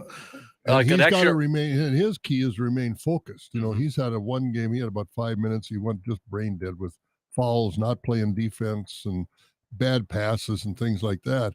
And this kid that he got back from injury here the other day. McGee came in and gave him a little bit. Kleshman has to play better and more consistent, but there are less, this time of the year, there shouldn't be that many X factors, unknowns about your team. And there are just too many unknowns about that Badger team right now. And I think one of the biggest head scratchers, I know we've had listeners talk about it. We talked about it with RJ and such, but it's like, what the heck happened to Connor, this year, a guy who was getting a lot of production last year, and now he gets maybe a minute or two coming off the bench. And RJ says probably his defense, because he's not good at defense, but it's a complete 180. Yeah, I think part of it is they played on his mind so bad that he's coming in there trying not to make a mistake. And when you come on the floor not to make a mistake, you're going to make a mistake. That's your first mistake right there. Yep. You got to be loose. You got to play loose. Yep. I totally agree. So that's coming up this afternoon. Marquette, we'll see if they can make a little bit of a deep run here in the Big East Conference tournament. Let me give you this scenario. If you were a team like a UConn, Purdue, perhaps a team that's probably going to get a 1 seed with the national tournament coming up here, how much are you preparing for these conference tournaments? That's a good question, because I think they're going to get a 1 seed. I don't know. I can't imagine. You don't know how important this conference tournament is to these guys. For some, it's much more important than others. I mean, because you always heard goes back to high school. My high school coach said, we're focusing on the tournament. Yep. We don't care about the regular season. They don't remember who won the conference. They remember who went to the Madison, to the state tournament, and whether or not the college coaches think the same way, and they want, it's prestigious to win the Big Ten tournament. No question about that. And I think Purdue will emphasize winning that tournament. Because it happens, I think, every year, especially like the Big Ten, when they wrap up late Sunday, somebody's going to bring it up as like, well, did they put a little too much effort? Are they going to be ready to go on Thursday, Friday? Would they rather have the extra day of rest? It happens to it. That's a narrative for it. I remember that was a talk for the Badgers when they were like a 1 or a 2 seed, and they exerted so much energy in the Big Ten Conference tournament. Are they going to be able to go when it comes to the regular tournament or the main tournament now? That's a narrative out there. I guess I'd want to keep the momentum going. If you're playing really well, keep that going at this point. I want to keep riding that wave. Yeah, you don't want to disrupt your lineup. Yeah.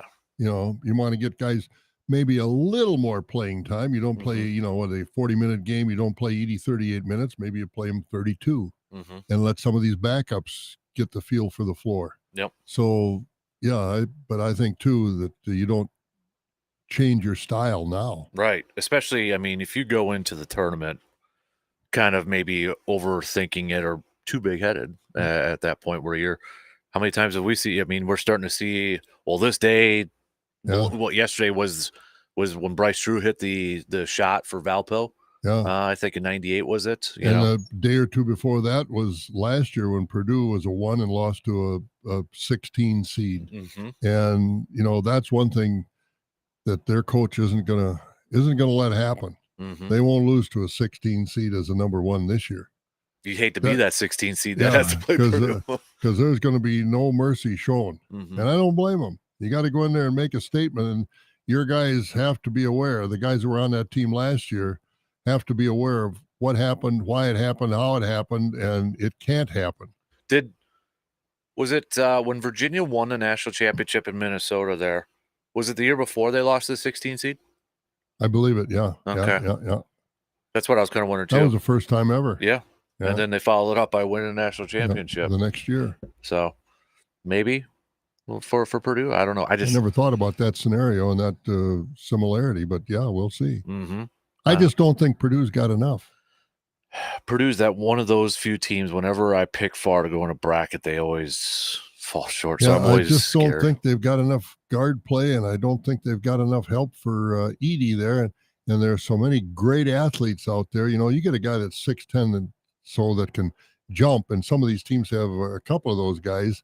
They can make life pretty miserable for Edie. He's still Hmm. going to get 20, 25, maybe 30 points and a bunch of rebounds.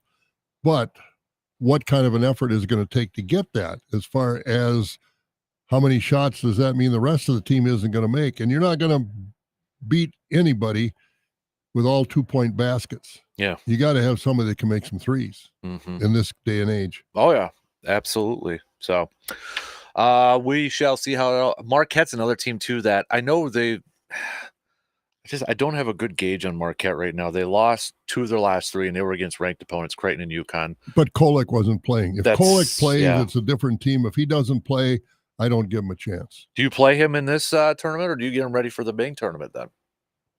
Depending on what his injury is, I don't know exactly what his injury is, how serious it is, how he feels. I don't know. It's you He's got got to. an oblique injury. Yeah, and Um, I think too that you want to. yeah, he's not playing in the game today. Yeah, So so maybe he won't play at all. And if they get beat out, so be it. They're getting ready for the tournament. Get Kolek healthy and give him another week, hmm. and who knows? Yeah, I think you just sit him out and get him ready for the NCAA's. And that Marquette's another team too that was what a 2 seed last year, Mm-hmm. lost in the round of 32. Yep. Yep. So they got a little on their mind as well. But Well, yeah, the thing is, you don't know you watch these guys on tape, these teams you're playing at the lower seeds, but for most of the tape you're seeing, they're playing against teams they compete against all year. You're not looking at James Madison, so to speak, what comes to mind, playing against Duke and North Carolina to see how they stack up. They're playing against teams in their own conference at their own level for the most part, and so it's hard to coaches are very sophisticated now and they're evaluating tape, but still in all, it's hard to evaluate them when they're not playing kind of competition you've got, and all of a sudden these guys are capable of stepping up. You've got to assume that they're better than they are on tape. hmm, yep, I agree.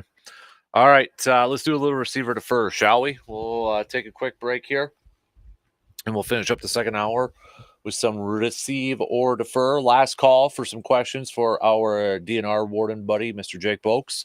That'll be coming up at 8:30. Text those questions on over. We'll be back in just a few minutes.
Let's jump right into it because we actually have quite a few listeners giving us their receiver defer questions to answer. Good. Let's So go for it. I like it. First up, James on the video stream. I apologize if I looked like I was scarfing down on pie, but he said you and intern should do some receiver defer on which piece of pie is the best this morning. So I don't know if I can. I've got 3 flavors on here, and they're all freaking awesome. And there's So about a half a dozen more out I there to know. try. So we can't do it right now. Yeah, It's going to maybe in a future program we can do that. we're gonna taste test every single piece you out go. there, and some haven't even been cut into yet. No, So, got many miles to go before we sleep. yep, I'm glad I didn't have breakfast this morning. What else do we got over here? We've got John saying, first of all, he loved that laugh from you when we were talking about quarterback, a certain quarterback that used to play for Green Bay. Loved your Going with Robert Kennedy and the Water Keepers. I mean, just his history with the Water Keepers. I mean, you want to see something really off the wall. I won't go into detail, but Robert Kennedy and the Water Keepers. Receive or defer if the Badgers have a quick out in the Big Ten tournament and in the NCAA tournament, Greg Gard will lose his job. I don't think he can fire a guy that wins 20 games, and he's at 19 right now. He's got to win one more, and I don't know, but that's my assumption. Whether McIntosh has got a really bad feeling about the way this program is going, I don't know. But I'm sure there's going to be a conversation at least between the two when the season's over. I will say defer, but he enters in hot seat territory. Yeah. And I think, and this isn't just the McIntosh as the athletic director now more than ever, these athletic directors have to be part of this equation as well. Yep. Because of NIL money, how do you dole it out at the university? Football is going to get the most. But do you give basketball, hockey proportionate shares? It's McIntosh has got some questions to answer too, I think. I agree. This one is from Mike. Mike is saying, where'd it go here? Here we go. Receiver defer. The Milwaukee Bucks are figuring out internal chemistry that will get us deep into the postseason and maybe even the NBA championship. They got a lot of figuring to do. I mean, there's no way. I'm even talking about getting in the finals right now. I mean, I don't expect them to get out of the East the way they're playing right now. They just don't have a series of big games in them. They'll win a big game, and then they'll fall on their face. They should never lost to the Lakers. I mean, let's face it. Yeah. And they and getting blown up by Sacramento the other day. Yeah, I mean, that's just, to me at this point with Doc Rivers, they're inexcusable. And I don't know, I'm not in that locker room. I'm not in the practice. I don't know where the fault lies. I mean, they're an awfully good team. I'm not taking it away from them, but we're talking about a team that should be championship caliber. That's what we're expecting with Giannis and Dame Lillard. And, it doesn't help, that Middleton is, how many games did he miss? He missed about 15 games in a row now with an injury that, well, it's obviously got to be serious to miss that many games, but, are we missing Drew Holiday? There's a lot of questions to ask, but right now I don't even have them in the conversation for a championship. No, I wouldn't either. I'm going to give you this homework assignment to do during the break. I just saw this from Big Worm. Can I do it while I'm eating? Yeah. So yesterday we had a little fun. We did a top five MLB players from 1990 to current. So had to be played from 1990 to now. Who are your top 5 best Major League Baseball players? Oh boy. So just, yeah. I'll tell you the number one that was like the clear majority was probably, I'm going to assume your number one is Griffey. Was number one. So, but that was the top pick over there. So, and we had, if you want to include steroid, what you can, that's a personal choice. So somebody had asked that yesterday. Are we including, like the Bonds and the Clement? I'll leave that up to the person. So, well, if you do, then it's a pretty easy list to put together. So, but somebody wanted to know your top 5, so I'll let you work on that a little bit later. So, all right, what do you got for receiver defer? I'm going to go to golf. Oh, of course, we've got the Players this week down in Florida. Yep. But I was watching a little golf over the weekend. I didn't want to waste too much time inside, but I turned on and watched a little bit of this live golf. And receiver to fur, professional team golf live cannot survive without Saudi billions of dollars. That is the most uninteresting, to me, the most uninteresting, unexciting brand of golf that I have ever seen. I mean, the club championships are more exciting. Who cares about team golf? Well, John Rahm's team is 3 behind. Well, Rahm is here. Other guys in his team are all over the golf. Who's going to follow that? I just don't see how it can survive without those dollars. Gave me flashbacks of how we played in high school. Yeah. You know, it's team-wise, but the thing there is we didn't know who the heck was shooting what, you know, sort of thing, and you had to come into the clubhouse and figure that out afterwards. So, but with the money part, I don't think it will. Yeah. Receiver to fur. Pro golf will ultimately end up like the NBA, ABA, and the NFL, AFL merging. But then the question is, what the other receiver to fur, will we then go to 72-hole stroke play or this team golf? I think you're going to go to a 72-hole stroke play. And you think they're going to merge? I think eventually they are. I don't know how they can merge because they're two completely different platforms. They are. I mean, you know, AFL, NFL, NBA, ABA, that was basketball. I mean, a few little things that didn't take any time to tweak. I just feel like now when you hear some of the comments about, you know, from Rory and Tiger, they've kind of backed off a little bit. I just wonder eventually, are we going to get there? I think we are at some point. I don't know. But yeah, I just there's going to have to be that compromise, and one of mine would be like, if you got to get the team thing out of there. The thing that bothers me is all these guys, they're doing it for the money, and I'm not blaming them for the money. But you look at John Rahm now, who's taking $600 million, and Brooks Koepka, and you know, some of these other guys that were really on top of the PGA. If you were putting teams together, I mean, did they say who's on their team? How much did they just more or less bow down at the altar of money and whatever you want me to do, I will do? What's the incentives to get better? I mean, if you're Tiger or Rory playing that, you wanted to win the Masters. I'm not saying these guys don't want to win the Masters if they're let in, but then they'll go back to this team golf, which really, and I know they're high performers and they're high achievers, but I don't think the incentive is there enough for them to be the next great golf. Who is the next great golfer? After Tiger, there really has not been. Rory's got a lot of publicity, and he's a great player, but he's not at that level at all. He doesn't compare to Palmer, Nicklaus, Player, Tiger. A lot of good golfers, but not in that tier. Not in that upper tier. You know, Scheffler, but the personality, I think you got to have come out there too. Yeah, I just think golf is in for a rude awakening. Let me ask this with the team golf thing, just devil's advocate or a follow-up. If they had it similar to how they do the Ryder Cup, would that interest you in terms of the team golf where it's like Ryder, you know, U.S. and because Europe it's completely different, because then it's every week, and then it becomes mundane and becomes normal. Ryder Cup, President's Cup, those are special.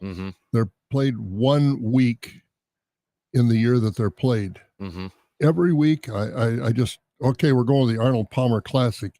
Is Team Nike going to win, or is Team Firestone going to win? Who cares? We got 5 guys or 3 guys holding a trophy. Well, who's the winner here? Yeah. I just don't think golf fans are the winners. They should set it up like we had to do in high school, where it was like the day before everybody had to play each other, and then that was the top 5. Yeah. Well, you had to. You got your number 1, you got your number 2, your number 3, number 4, number 5. Yeah, that's right. You had to prove it. But I watched that live golf, and there's no excitement there. There's no. I mean, the fans are not a big crowd of fans. I think they're playing in, oh Lord, Kuala Lumpur or someplace. You know, they play in. And I just don't think. Would you rather be in Kuala Lumpur or Augusta, Georgia? That's not even a question. But I mean, that's what we're getting to with Live. And I just, can you imagine the Masters going to team concept? No. The 13th hole and the 12th hole. How much does that mean when Rory hits it into the bank and it rolls back, or Spieth hits it in the bank and it rolls back, and they lose the tournament? Well, we got 2 other guys that could get it on there, and maybe they can still win the tournament. That's an pretty ill-gotten reward for. So I just don't think that golf. Maybe I'm dead wrong, but I don't think golf on a team level at that professional level can succeed. I think they'd take all the excitement out of the game, all the fun of going to the tournament. I just don't think it's the future. I mean, you've been over to Kohler and walked up and down the hills for the PGA and all these other tournaments that they've held over there and over at Hazeltine in the Twin Cities. There's nothing like following the last couple of groups on a Sunday or a Saturday, or getting out early and getting out on the course and watch these guys coming through. So what, and live. Mm-hmm. You know, you watch me, but what about my other two teammates? You know, it's just not fun to watch. Wonder if Kirk Cousins did a video on Twitter, speaking of Augusta. I don't know if he's somewhere there, but back behind him, it looks like Amen Corner, a picture, and then it's got green on there. That'd be sweet if that part of it massive deal he signed, he got a membership at Augusta National.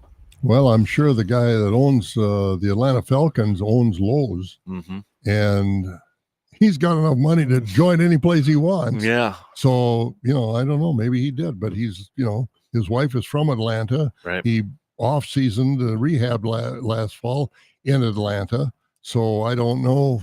Maybe he does, but that would be a real perk, wouldn't it? It would be, right? Holy man. I know that nobody else kind of talked about that, but I was wondering, like, oh, it looks like he's actually doing this from Augusta National. Yeah. But, all right, what else you got? That's basically it. That's it? Just golf was on my mind after watching the prelim to the Players, and then last weekend watching a little of that live golf. I thought, man, oh man, this sport could be in real trouble. Really could be. Receiver defer. The Packers upgraded at running back with Josh Jacobs over Aaron Jones. I receive not only in the production, but also in age. Was he 4 years younger or something like that? Yeah, he's 26, just turned 26. Yeah, so that's I think they did. I mean, it's hard to say goodbye to Aaron Jones. He gave us quality, nice kid, really was a good kid. But again, what happens to Packer players when they leave? They end up in purple. Any concern about the reaction from the locker room leadership? Anything like that by losing Aaron Jones and losing, obviously, a teammate that a lot of dudes loved? Well, I don't think, there might be some, frustration. I don't know. But the thing is, you got to look at it they just didn't cut him and improve the team. They cut him they cut him and brought in Jacobs, which I think is probably an upgrade. Listen to all these people saying, well, they offered him $7 million or $6 million, whatever it was, and the Vikings gave him. So what's $1 million? And this guy's probably driving a truck. $1 million is a lot of money. I don't care. That's a lot of money, and I don't blame. And if they tell you that they'd like you to take half of what you made last year, that's a slap in the face. I don't blame him for leaving, especially since he did take a pay cut the year prior too. Yeah, exactly. So. You can't blame him for leaving. I'm curious to see there's a couple of really cool nuggets from Dan Orlovsky that we played the other day. I thought this was an interesting fact. Josh Jacobs, so 2 years ago when he rushed for like 600 yards, 1,000 of those 1,600 yards came on first down. 1,000 came on first down. That's a lot. Yeah, and I was just like, wow. And then he talked about, he's a bell cow back. You're going to keep him. And I just kind of wonder because, we hear with this style of offense, the Shanahan offense that LaFleur wants to do or is doing, is the same look, but multiple plays coming out of there. And as Orlovsky pointed out, there's not going to be the mixing and matching like they had with Jones and Dillon. And I just kind of wonder, I'm like, is that going to be a bigger benefit that maybe we're not thinking about with the offense too, because you get to keep that one running back in there. Doesn't maybe tip the hand of bringing in somebody like a Dillon or a Jones because you saw it on film. You can keep that guy in there and you're not giving anything away. And how much does it help the offensive line on these 3rd and short and 4th and short that the Packers have been very deficient in picking up? Yeah. Keeping him in there, if nothing else, for a decoy. And hopefully LaFleur can use that to his benefit, be a little more creative in calling some different plays rather than just line up 11 guys and try and run over them. And you got a line that's not a road grader type of a line. Yep. So, I think there's some benefits to be seen. And I just want, if that number about first downs, get ready for some play action on first down. That's what I'm saying. Yeah. Yeah. That stuff. So you bet. A lot of options. All right. 2 in. We got one more to go. We'll be back And then in about half hour, we'll talk to Jake. The new fishing regulations are out too, so we'll hit up a couple questions with that with Mr. Bulks coming up at 8:30. We'll be back after these news updates.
third and final hour on this Thursday morning. Appreciate you tuning in wherever, however, you're checking us out from.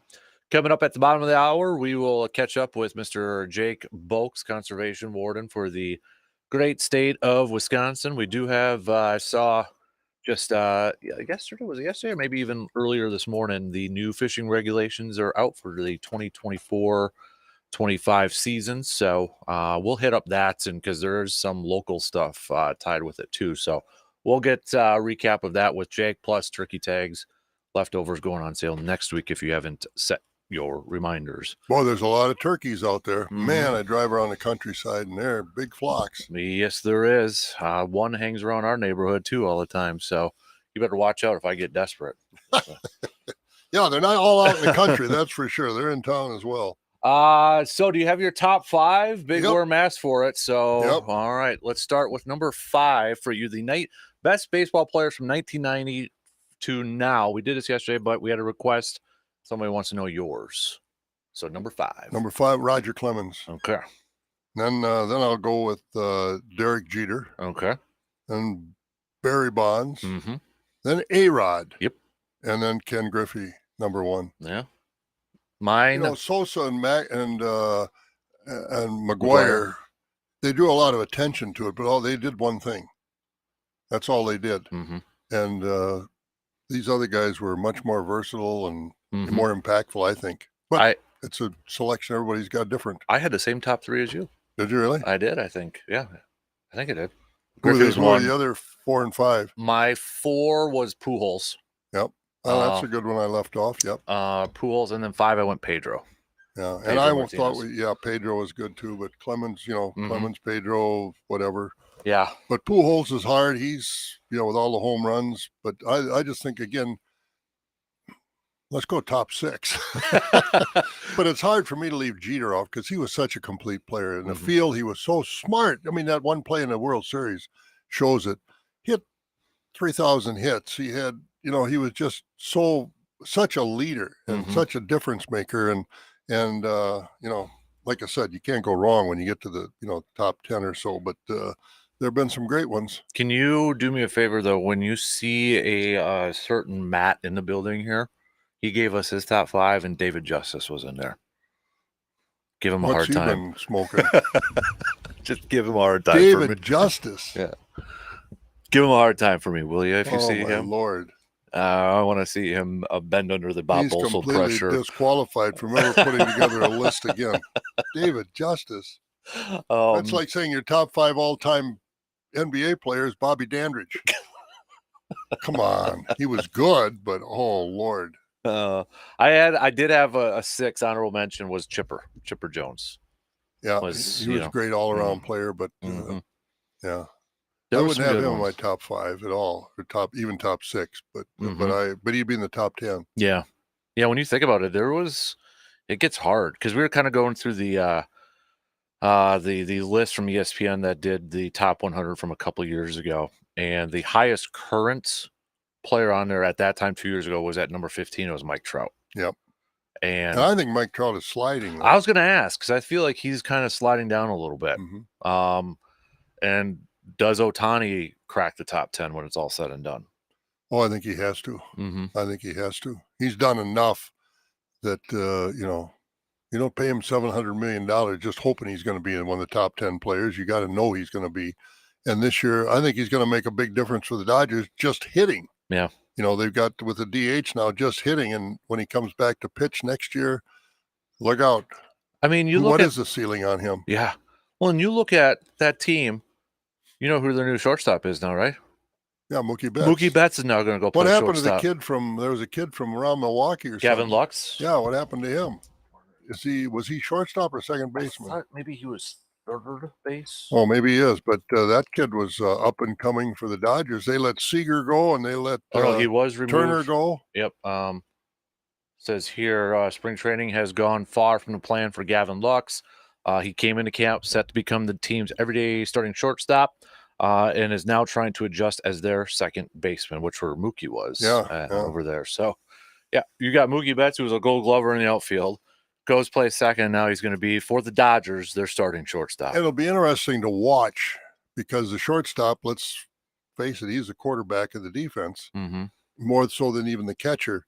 But will that affect his offense? Yeah. It's going to be interesting to follow that. Mm-hmm. Absolutely. Speaking of, infield and such, Sal Frelick sure seems like he's in the running to be that everyday starting third baseman for the Brewers right now, which Well, if you're going to make him the starting third baseman, let him play. Don't Yep. give up on him after 2 weeks. Right. You got to let him play. Let him spread his wings, so to speak, at third base, get comfortable there, comfortable in the order, batting order. You can't give up on him too soon. I agree. And hopefully he's going to grow into the position. I agree. I agree. So, but I know there was some talk like, oh, is it just an experiment and all that sort of stuff. But it sure seems like he's in the running for that opening day starting third base spot over there. And I don't have a problem with that. I'd like to see a little more power over there. But if he can be productive offensively, hit some doubles, get on base, move the guys around, there's benefits Mm-hmm. to him being an offensive player with that's got some skills, Right. get on base. And, Mm-hmm. I don't like these guys that are either hit a home run or strike out, because you can't count on them in a tight situation. Call the bases loaded, 2 outs. You're not looking at all we need is a base hit. The guy's either trying to hit a home run or he's going to strike out. Mm-hmm. And so I think there might be some benefit in having him at third base. Right. Yeah. So, yeah, I know Ortiz, that guy that they brought in as part of the Corbin Burns trade too, could be, playing over there. But I think a lot's going to depend on too if they decide to trade Willy Adames at some point this season. That will make a difference. One thing on offense, I like to see them take more pitches. Yeah. They're up there. There's one thing to be a free swinging team, but there's another thing to be a wild swinging team. And too many times the Brewers were wild swinging. So I'd like to see them have a little more plate discipline up there. Right. Put a little more pressure on the pitchers. Mm-hmm. So the pitcher misses the strikes on the first 2 pitches, and you're still 0-2. That's not a good thing. Right. Yep. I agree. So 2 weeks from today, though, is opening day for the Crew. Reminder, we're going to hang out at Hy-Vee for a little opening day party over there, but starting at 11:30 that day. As we get inch a little bit closer and closer to opening day, and I know the Devin Williams news with him missing about 3 months away, 3 months of play, which sometime in June, I think it kind of adds up to after 3 months there. But even with that, just 2 weeks away, what kind of are your expectations now from everything that we're hearing out of spring training? We went through some fun comments from Pat Murphy, his thoughts, his expectations for some of these players, saying Bryce Terang is going to take a quantum leap. All that stuff. Where are you kind of at right now at this point in time, just 2 weeks away? Cautiously optimistic. I think it puts more pressure on the offense. I think it puts more pressure on the starting pitchers, because I don't know who's left in that bullpen that can be consistently good. I think it just puts pressure on other phases of the game. Mm-hmm. And I think the offense is going to feel the most pressure. Yeah. That division too, I just don't know what to expect at this point in time, No, Cincinnati's upgraded. They got the great young pitcher. They got the great young shortstop that can Ellie run De like La the wind. Cruz. Yeah, and I don't know how much the Cardinals have upgraded. I know they brought some pitchers in, and the Cubs, the Cubs are optimistic that they're going to be a lot better this year. It's, I guess, like somebody once said, that's why they play the game. Mm-hmm. Yeah. I think the division's up for grabs, to be honest with you. Yeah, I do too. Kind of looking at a lot of divisions across baseball, is this one the most uncertain at this point? Well, I'm not all that familiar with a lot of the other divisions, but just looking at these teams, I think it is. I think, St. Louis, Chicago, Milwaukee, Cincinnati, probably not Pittsburgh, but I think it's going to be competitive. You got the AL East, Yankees, Baltimore's in there. I mean, those Boston. I don't know how much Boston upgraded. They got a lot of money to spend, but Toronto's I don't in know there. what they've done. Yeah. Toronto's always tough. Tampa Bay is always just kind of there too, so that could be another one that's. Yeah, nobody gives them much consideration. All of a sudden, they come up with about 3 young pitchers that are pitching lights out, and a couple of guys that can hit, and all of a sudden they're 2 games out here at Labor Day. Mm-hmm. And so, yeah, that's always a competitive division. Boston's been a major disappointment the last few years with their performance, but I don't know if that's ownership pulling in their horns dollar-wise, but they Mhm. have not been Yeah. a team to reckon with, and I think Bostonians are a little bit frustrated with that. Yeah. NL East, it's probably 2 teams between Philly and Atlanta at this point because Mets are kind of going through a little bit of a reset, it Yeah, seems like. So, and Philadelphia, again, put some more money into that team, so, they wanna win. They're showing they wanna win, so mhm. we will see. AL Central, I mean, right now it's probably the Twins, not saying they're a World Series contender, but you look at the rest of the division over there, White Yeah, Sox, I don't know what's going on, and nobody does. Cleveland, who knows what's going on with yeah. them? New manager with Stephen Vogt, first time. You got the Tigers. I know there's some talk about improvement there, but are they a playoff improvement team? So I still think it's the Twins. Oh, I think it has to be. And then the AL West, I mean, that's you look at um Seattle potentially maybe over there a little bit, Yeah, I but don't think the Angels have, much to talk it's about. still got to be the Rangers and Astros, I would think, Oh, for the the AL Rangers, yeah, the West. Rangers and Astros are far and away the 2 Hmm. best teams. And then the NL West is Dodgers. Yeah. Although Diamondbacks made it last year, so Yeah, the Diamondbacks made it. I don't know what the Padres have done. I think their main mission they got during the another offseason pitcher, so was to get rid of money yeah, because they got rid of, Soto. Soto and, their left-handed, pitcher that, I don't know where he ended up going, but, Well, then Hader went yeah, Hader to went too. Houston. So but they had the other left-handed starter that came to them from, I think he was at Tampa and at Tampa Bay, and then he went to San Diego on a big contract, and I forgot, I can see him, but I can't say his name right now. But, he was one of the best pitchers in the National League, Hmm. and I don't know where he ended up, but, again, some of these teams have got more money than others, and, that goes a long way in deciding your roster. Yep, definitely. So should be a should be a good race for this NL Central Oh, I think for so. I sure. think it should be. I don't know how much interleague play we're going to have. Obviously, the Brewers opening up at home against the Twins is interleague play, but and I don't know. Receiver to fur, you'd like to get rid of interleague play. I don't like it. You don't like interleague play? No, no, I No, don't like it at all. I kind of like seeing some new teams once in a while. Well, yeah, that I guess You so. know, But for that part, to be able to because you see got him to in see Milwaukee, Otani last year. yeah, I did. Well, Going down to he's Milwaukee. yeah, that was, and boy, I'll tell you, he was worth seeing. Yeah, But now we'll get to see him anyway. that's true. But didn't know that at the time, right? No, not Yeah, at all. but There are advantages to it and disadvantages. I guess it used to be the segregation. You got to the World Series. Now it's American League versus the National League. And again, that's old school. That's an old guy rant to keep off my lawn again. But I don't know. Maybe I'm too much old school, but I liked it when it was segregated. The Yankees and the Braves in the 50s. We never saw the Yankees before that. So it was mhm. kind of fun. But the media now, I guess it doesn't make any difference. We wouldn't get to see Brewers Twins, No, no. if we didn't have that. So unless they made exceptions to some matchups at that point, but like a Yankees and Mets, Subway Series. Yeah, and the Cubs and White Sox, that's always good baseball in Chicago. So Hmm. makes for a lot of they come out to enjoy those series. So maybe I'll change my mind. I like interleague play. Yeah. Yeah. Somebody asked any updates on free agency? No, nothing right now. So I will let you know if anything does. It's kind of quiet right now. So, That was a big but splurge for the first day or two. I think I think Justin Fields probably that's probably the big is one of the question biggest now. ones out there that has to be resolved. I don't know. Do you think the Vikings upgraded themselves by getting Sam Darnold? It's a bridge quarterback. They're Yeah, going to but draft one. and They're they gonna, let Danielle Hunter go. That was a big loss. well, they're talking about Justin Jefferson could be traded right now. Really? Yeah, Boy, if I'm a Viking fan, then I'm really upset. yeah. Sam Darnold, if he doesn't have Justin Jefferson, he doesn't have a chance.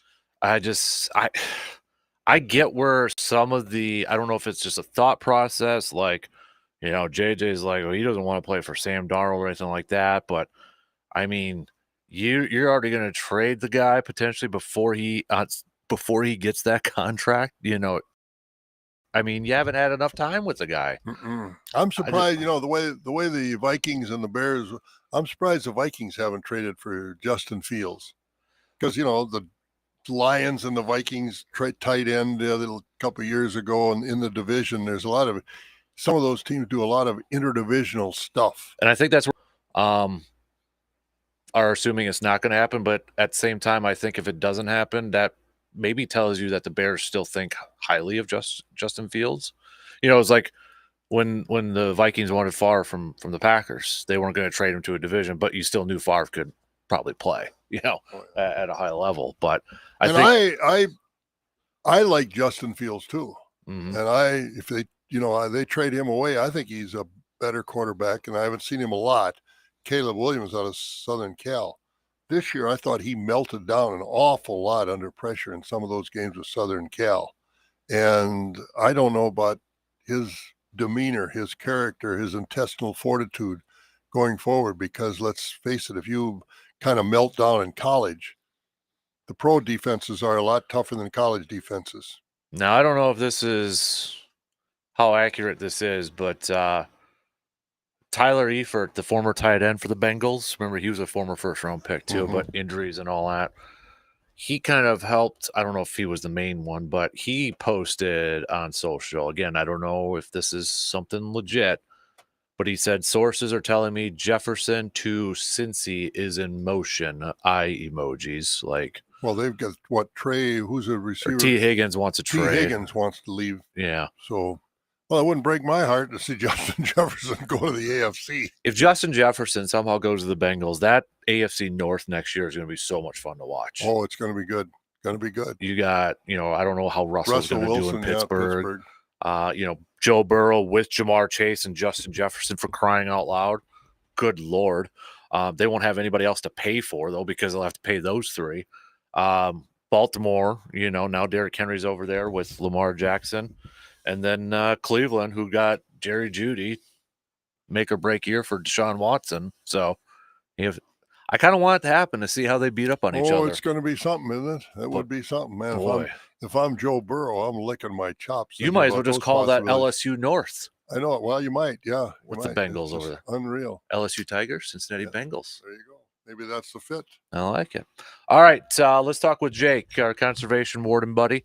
He's going to be joining us. We've got some new regulations, some new fishing rules as well. So we'll kind of do an update on that, get you ready, because, well, a lot of you probably already going out and doing some fishing on the boat and such. I was talking to somebody at bowling last night, and we were talking about fishing and different things. He said last year, on the last day you ice fished last year, April 28th. We're March 13th or 14th. We're March 14th. I think that's because I'd say that's 6 weeks. I think last year, weren't we talking about, is there going to be even ice out for the opener, May? Yeah. It was close. But he was ice fishing April 28th. Wow. Unreal. And you had boats out there in January. All right, quick break. We'll talk some outdoor tidbits with Jake coming up in just a few minutes.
people. So just head on over to Carpet City Flooring Center in Eau Claire and check out all the different options of flooring they have. Then Carpet City Flooring Center will work with you to set up the install of your new floors, and boom, spring cleaning is in the books. Do you really want to make your home feel clean this spring? Well, hey, spring on into Carpet City Flooring Center and look at getting a new floor for your home to make your home look even more amazing. Carpet City Flooring Center is located at 3109 East Hamilton Avenue in Eau Claire. Service Master of Chippewa Valley is your local expert when it comes to fire and water damage, carpet and air duct cleaning, mold remediation, and trauma. They're when you need them 24 hours a day, 365 days a year. Trust comes in the yellow truck. Learn more at ServiceMasterChippewaValley.com. Join us for our UW Stout Ducks Unlimited Banquet on Saturday, March 23rd at the Moose Lodge in Menominee. We'll be raffling off over a dozen guns as well as other outdoor gear. Plenty of raffles and games to play. Bring your family and your buddies. All are welcome. Space is limited. Buy your tickets today at ducks.org/Wisconsin or contact Johnny at 715-572-5119. That's ducks.org/Wisconsin or 715-572-5119. The latest sports news, scores, opinion, and commentary. If that's not enough, you should seek professional help. The Dan Kasper Show. Answering your questions and giving you the tips you need to be successful and safe in the outdoors. It's time for your Outdoor Tidbits. Have a question you'd like answered by Jake? Send it to us, and we'll ask for you. It is time to catch up with our good buddy, Mr. Jake Boakes, Conservation Warden of the great state of Wisconsin. Jacob, how's it going, man? Good. It's a nice kind of chillier morning, but it's a good day. Yeah, absolutely, dude. So, hey, I saw we've got some new fishing regulations that just came out. I want to hit that up here in just a second with you. We did have a question, though, that some our good friend Dave wanted me to ask you about fishing season in Half Moon Lake. Said noticed lots of people fishing yesterday on the walk, and I was actually looking at the regulations too, because there are a couple things for Half Moon, especially for bass too. It seems like. Yeah. So we haven't hit all of the closures yet and everything, but there are some fish seasons that are open year round. And Half Moon's one of those lakes where you'll probably see people fishing year round because of the catch and release season. So bass used to close, as part of the game fish season, but a few years ago it changed to instead of closing, it's just catch and release. So you can't keep any bass, but a lake like Half Moon where you primarily catch bass when you're fishing around there, or panfish. Both panfish and bass are open year round.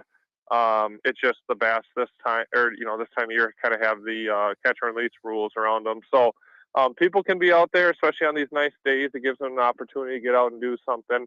The main thing around this time of year too is the fishing license is reset at the end of the month here. So only a couple more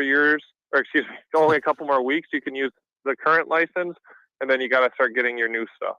Hey, Jake, I was looking at the Half Moon Lake here, where it says out here only largemouth or smallmouth bass less than 14 inches may be kept, except one can be over 18. Was that something that was kind of, I remember as a kid, and this was a long time ago, but I remember as a kid, it was like, you can't keep a bass that was smaller than 14, had to always be over 14 inches. Yeah, that's the general statewide rule, is 14 inches is your minimum. There are different lakes. I'd actually say in like the fisheries world, there's a lot more lakes every year that have special rules depending on what the local community or fisheries biologist wants for those lakes. If you have stunted growth, or if you want a trophy lake or something like that. But yeah, Half Moon's one of those interesting lakes where they kind of have a slot limit on bass. So you can keep your typical amount of bass, but they have to be either below 14 inches or you can keep one of those above 18. So I do periodically get complaints from people who are, doing the right thing. They're watching the news. They're watching people fish at Half Moon. And sometimes the news shows people with these little 10-inch bass in their bucket, and they call me, which is great because that means people are paying attention. But Half Moon is one of those lakes where they're encouraging you to take smaller bass, because I think there's a lot of stunted ones in there, and they're trying to get that size bigger. Gotcha. I was perusing around social media, and I'm part of like the Eau Claire fishing group pages or outdoor pages and all that. And Sure. I saw, some people the other day were saying there was people fishing. I think it was down by the river, maybe by Phoenix Park for walleye, and they were kind of saying that they shouldn't be doing that at this time of year, or like I think the impression I got was maybe they were kind of like putting a little pressure on the walleye when they shouldn't be. Do you kind of know a little bit about that? Yeah. So the Chippewa River is a little unique as well, where when you look at the fishing regulations, and a lot of people miss this, and to be honest, when I first moved to Wisconsin about a decade ago, I missed it too. But if you go to the fishing regulations, in the county specific areas, sometimes you'll see a little fish symbol behind some of like the names of the rivers or lakes. Mm-hmm. So like on the Chippewa River, at the end of it, it has like this little fish symbol, which means there's hook and line fishing is open all year for all species except for muskie. You got to follow the typical muskie general inland state regulations. But like for walleye, you can year round be down at Phoenix Park, casting and retrieving for walleye, catching them, keeping them as long as they're 15 inches or longer. So there is definitely that biological and cultural component of this is the time of year where the fish are spawning, and it's good to protect them,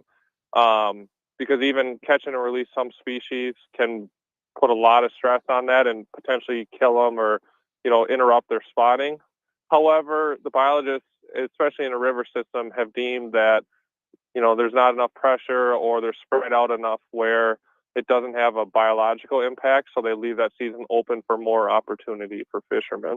Gotcha. So when you see them on the news, I've seen it a lot on the news, especially in the weather segments, where they're like, well, it's so warm, we got the fishermen down at Phoenix Park, and they can legally be there and everything, and they can catch the fish as they're moving up and moving to the dams and stuff like that to spawn. Interesting. But I really encourage people, if you do enjoy the species and everything, I'm not saying throw fish back or anything like that, but try to keep your limit and respect the fish and respect the time of year where they're trying to spawn and create new ones for us for the future.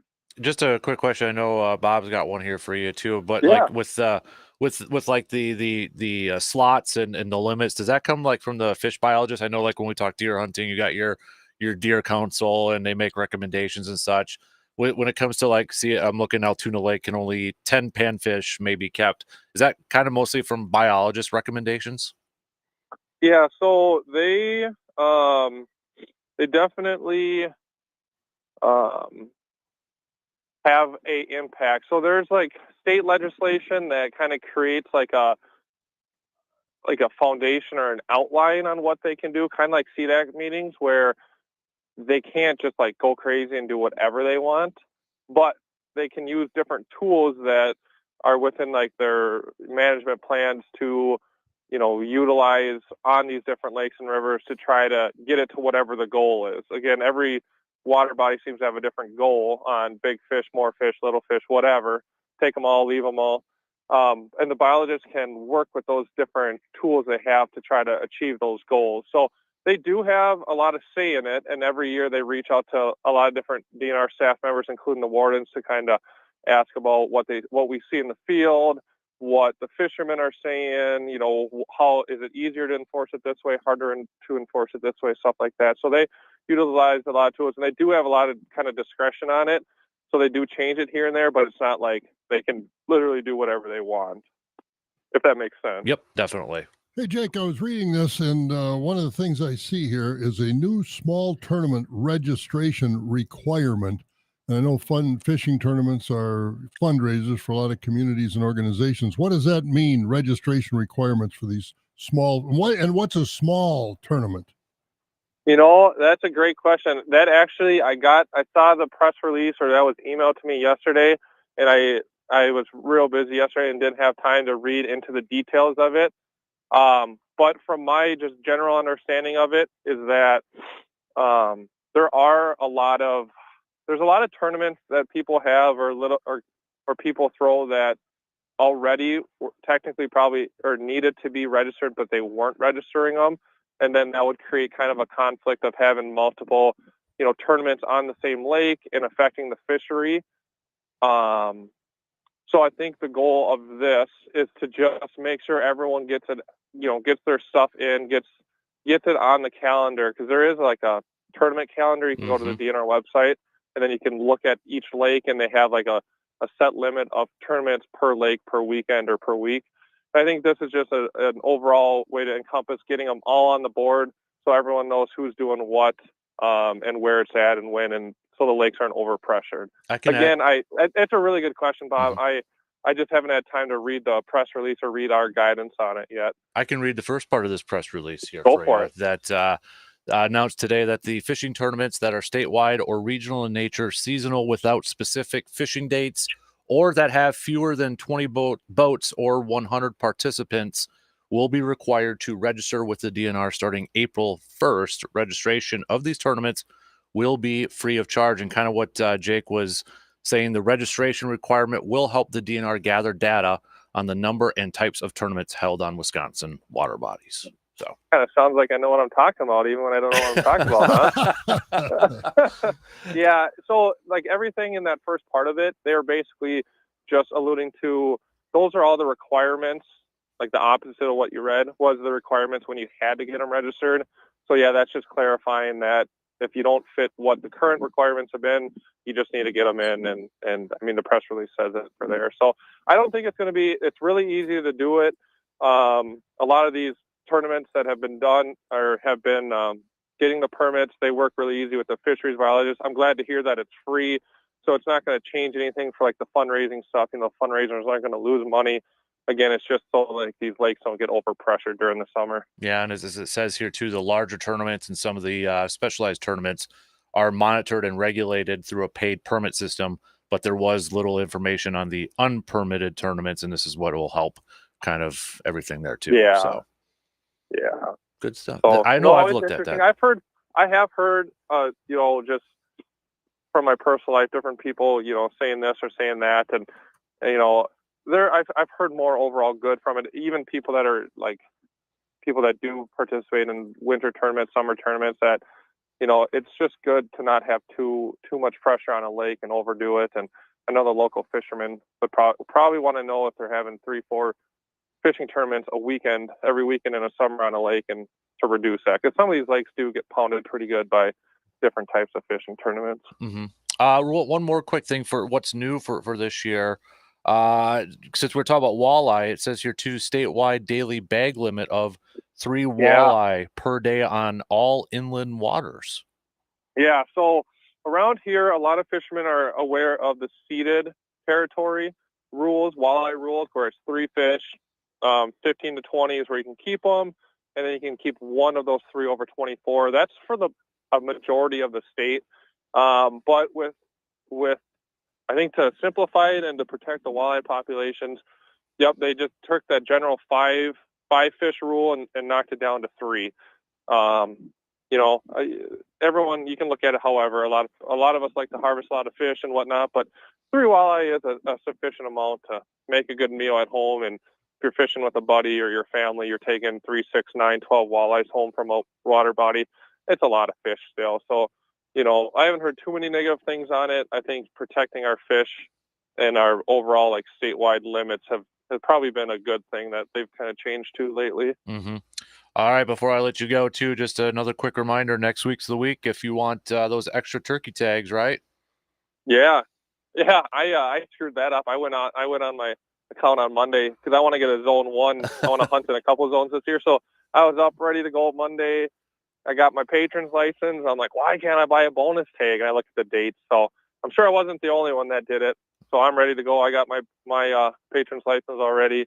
But yep, next week's the week. I know for sure zone 1, which is basically south of Eau Claire County down through that La Crosse Triplets region. That goes on sale right away first day. Zone 4, where we're at, I forgot to look. It's either Wednesday or Thursday on that one. Thursday, I believe, because that's the one I'm looking at. So watch for that. There, a lot of those zones already have A, B, and C filled up, so you're definitely going to want to be ready. Now, the thing is too, you can get multiple zones, right? Or for multiple weeks, right? Like if you wanted the 5th week, say, and then get the 6th week, you can get a couple of them, can't you? Yeah, you can get as many bonus turkey harvest authorizations as you can They just limit you to one per day. Okay. So like that first day goes on sale, you're going to want to pick whatever your top priority is. Like if you want to get, another one up here, I have Zone 4 Season C, or like the third season that I got drawn this year. But if I'm lucky enough or wanted to, I could go in and get the same bonus tag again. So I could have 2 for the same season. That way I could harvest 2 turkeys during the same hunt if I wanted. So you can get multiple ones per season and per zone and everything like that. It's just, it knocks it down to 1 per day until they're gone. Gotcha. Good info there, Jake. Yeah, We appreciate it. Oh, one more thing on just the fishing stuff, just because we were talking about it so much. As a reminder, the one other change locally is the Chippewa River north of Dell's Dam, so the Eau Claire Dam. They changed the walleye regulation there from, it was 14 to 18 slot length. You couldn't keep anything there. So they changed the regulation now, and this starts April 1st, where you can only keep walleye on the Chippewa River north of Eau Claire. 13 to 16 is where you can keep them. 13 inches, 16 inches, you can keep them. Any fish between 16 inches and 24, you cannot keep, and you can keep one of your 3 over 24. So it's very similar to the ceded territory rules, except for the length limits are a little bit different. It's 13 to 16, you can keep them, 1 over 24.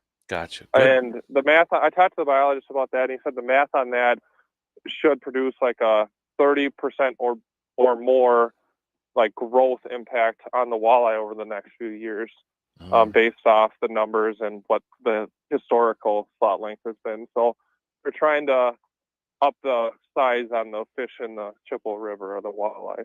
Interesting. Good nugget there, Jake. Lots of stuff. We appreciate you hopping on and breaking it all down for us this morning. So big thanks, buddy. Yeah, no, that sounds good. Spring's coming, so I'm sure one of these days, these months, I'll run in there. Maybe we can have another long form version of it and go over everything leading up to the summer here, because I'm sure it's going to be a busy spring and a busy summer. Absolutely. Do you have one more thing? Yeah, there, I was going to say, should have been in here today. We had pie. We got all kinds of pie for you. Oh, what's your favorite kind of pie? It depends on the time of year, but I am a sucker for your classic apple pie.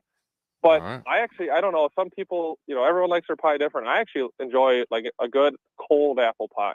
Ooh, there you go. Nice and cold. I don't like heating it up too much. Oh man, heating it up with ice cream or whipped cream. I know. It's not bad, but I don't know. A good cold apple pie, can't go wrong. But I got my Quick Trip alert this morning talking about pie day, and I was like, oh man.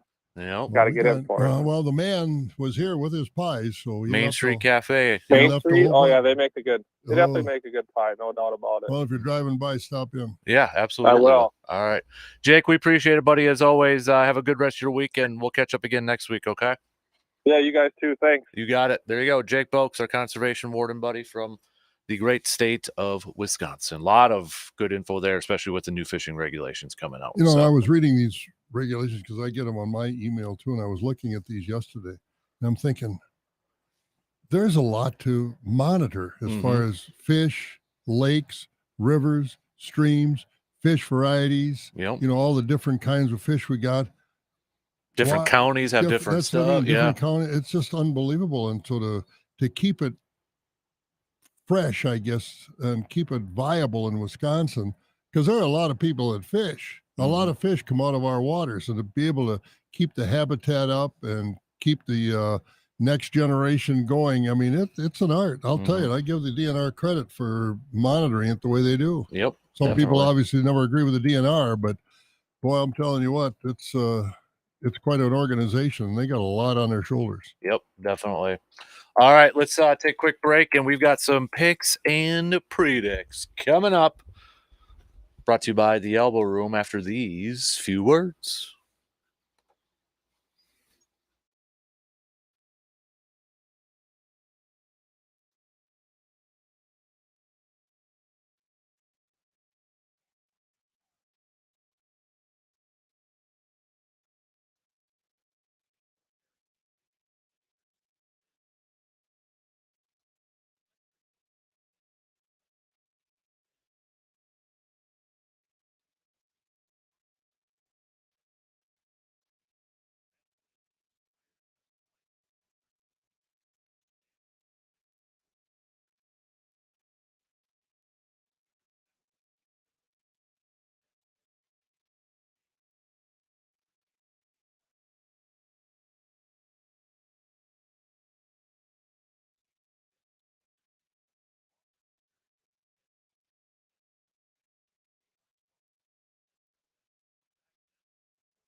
Movie number 4 coming up this weekend, Saturday and Sunday, Micon Cinemas, the Oakwood Mall location one.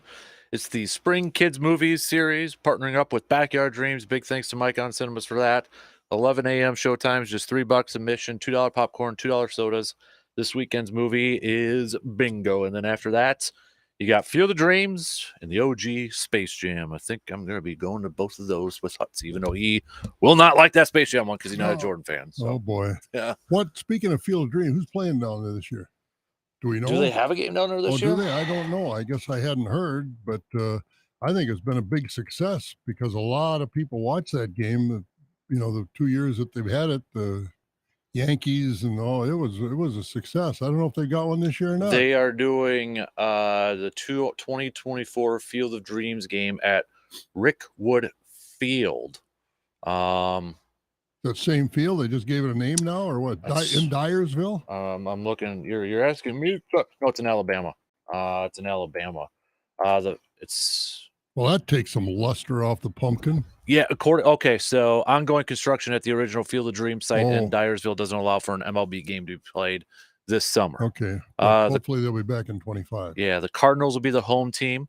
They're going up against the Giants in that game. All right. So. Well, we can allow that for 1 year, but Willie Mays played at Rickwood Field when he was when it was the home of the Birmingham Black Barons, the name of the Negro Leagues team from 1948 to 1950. Isn't that the team that Jordan played on too in the minors, the Birmingham Barons? I think so. Yeah, and he went down with the White Sox. Yep. Yeah. So. Well, all right, we'll have it down there, but it'd be nice to get it back up to Dyersville. I thought that was really neat. I would love to have. Have you been? You've been there. Yeah, I've been to Field of Dreams. Yeah, I'd like to go check that out too. But yeah, I was watching on TV. They did it right. I think they did it right, and it looked really cool to go watch that game. Yeah, it really did look neat on TV. I would love to check that out. So, all right, and definitely one of my favorite baseball movies and sports movies, especially when those guys hit some balls into the cornfield. Yeah, because you watch it and it's gone. You ain't going to go get that ball. Yep. Till harvest time. The guy in the combine is going to have himself a souvenir and probably go on eBay and try to sell some of those over there. I don't know what shape it's in from the time they played till the time they harvested corn, but yeah, that was fun to watch. All right, let's do some picks and predicts brought to you by the Elbow Room. Also, don't forget with the Elbow Room, if you're looking maybe to do some bracket challenges and such, you can head on over to the Elbow Room. Also catch the games, catch the races over there too while you are enjoying Man Cave Light Elbow Room, located right next to the Banbury Place in Eau Claire. Badgers, Maryland, who you got? I'm going to take the Badgers. I'll take Badgers too, but as we said a little bit earlier, not 100% confident. I'm not betting the ranch on them. Marquette versus Villanova. I'm going to take Villanova because without Crowley, that's a different Kolek, their guard. It's a different team. No, I'll stick with Marquette, but you're right. I could see an early exit. With Marquette from this, which is unfortunate when you lose, your key player. Changes your whole team. I agree. Let's do the Bucks taking on the 76ers at home. The Bucks returning home after going 1-3 with their West Coast trip. Who you got? I'll take the Bucks because Embiid's still not playing, is he? No. But they'll make Maxey and Tobias Harris and some of these other guys into all pros, but I still think they should win. Yeah, I'll go with the Bucks. I think they bounce back and pick up this win. You look at the next 3 games, you got the 76ers, you got the weekend, and then week from or less than a week now, Celtics at Boston. Well, they're not going to win that one. It'll be a tough one if they do. Yep, it is. It's going to be really tough. Right after that, then they've got Brooklyn, but then OKC, the Thunder. So tough stretch starting to finish up here for the. The league is getting better. I mean, there are a few stragglers, but for the most part, it's a very competitive league. But it's just it's hard to watch basketball, that pro basketball for me, because saying it's not a team game, is that the right way to put it? Because it's who's going to shoot the first 3 when it comes down. It's one of those, like, you have to have your top tier individual to build a team almost, it seems like, if that makes sense. Like, if you have a superstar, then you can build a team. Otherwise, it's like, oh, that superstar is going to go join another one or something like that. Yeah, it's changed the whole game. I mean, I applaud Giannis because he's had chances to leave, but he says Milwaukee's been good to me. I've grown in Milwaukee. It's made a difference to my family and me. He loves Milwaukee, and so more power to him. So that's, I'll always be a Giannis fan. And that's not saying that down the road he might not leave. Who knows? But now he's stayed with Milwaukee and given them one championship. Hopefully he can give them more. You know what I just saw recently, though, from a national media member out there? Thinks if the Bucks have early exit from the postseason or don't go to the finals, Giannis is going to demand a trade. Like, why are we still doing this? I don't know. I mean, no, I can't. I would be shocked after the, Dame's there, Giannis. I mean, they've done everything for that guy, and he re-upped. He ain't going to demand a trade. I can't imagine where he'd want to go. Yeah, like Golden State to pair up with Steph Curry or something. I mean, well, Steph Curry is about done. I was going to say they're getting up there in Kevin age. Durant is about done in Phoenix. So I mean, it's they just get over it. He's in Milwaukee, people. And seems like he's happy in Milwaukee. Get over it. It's fine. They don't want players like that to stay in the small markets. They want them in the big markets. Yep. That's the media, and that's half the bias from a lot of these columnists and bloggers and people like that. Yep. They want the LA, the New York ones that they always lead off with anyways. Makes it easier when they're better and they got superstar players. They could easily create topics because they're lazy. Oh yeah. I'll call it what it is. It's lazy. Yeah, they do. They don't explore the depths. That's for sure. Nope. So, Minnesota's not in action tonight, so we won't. I'll ask you who you picking for the players. I'll tell you after you make a pick. Who's leading currently right now? I have no idea who's leading. Well, I'll tell you after you make your pick. I'm going with Xander Schauffele. Okay. Right now, Rory is leading at 4 under. Good. Well, I hope Rory does and brings a lot of attention to it. I like Rory, but until he gets on a track to keep winning, he just hasn't been able to sustain it. Mm-hmm. I was gonna go with Max Homa. I don't know why, but I'm just gonna go with Max.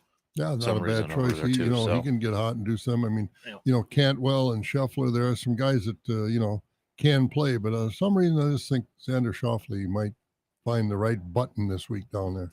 I feel like Rory, like the way you said it, I feel like a lot of people have that same sentiment towards Rory. Like, we like him. Oh, very much. We just wish he'd win more. Yeah, exactly. You just wish he'd win supposed more. to have been the next Tiger. Right. Not yet. Yep. And you're not getting any younger. Mm-hmm.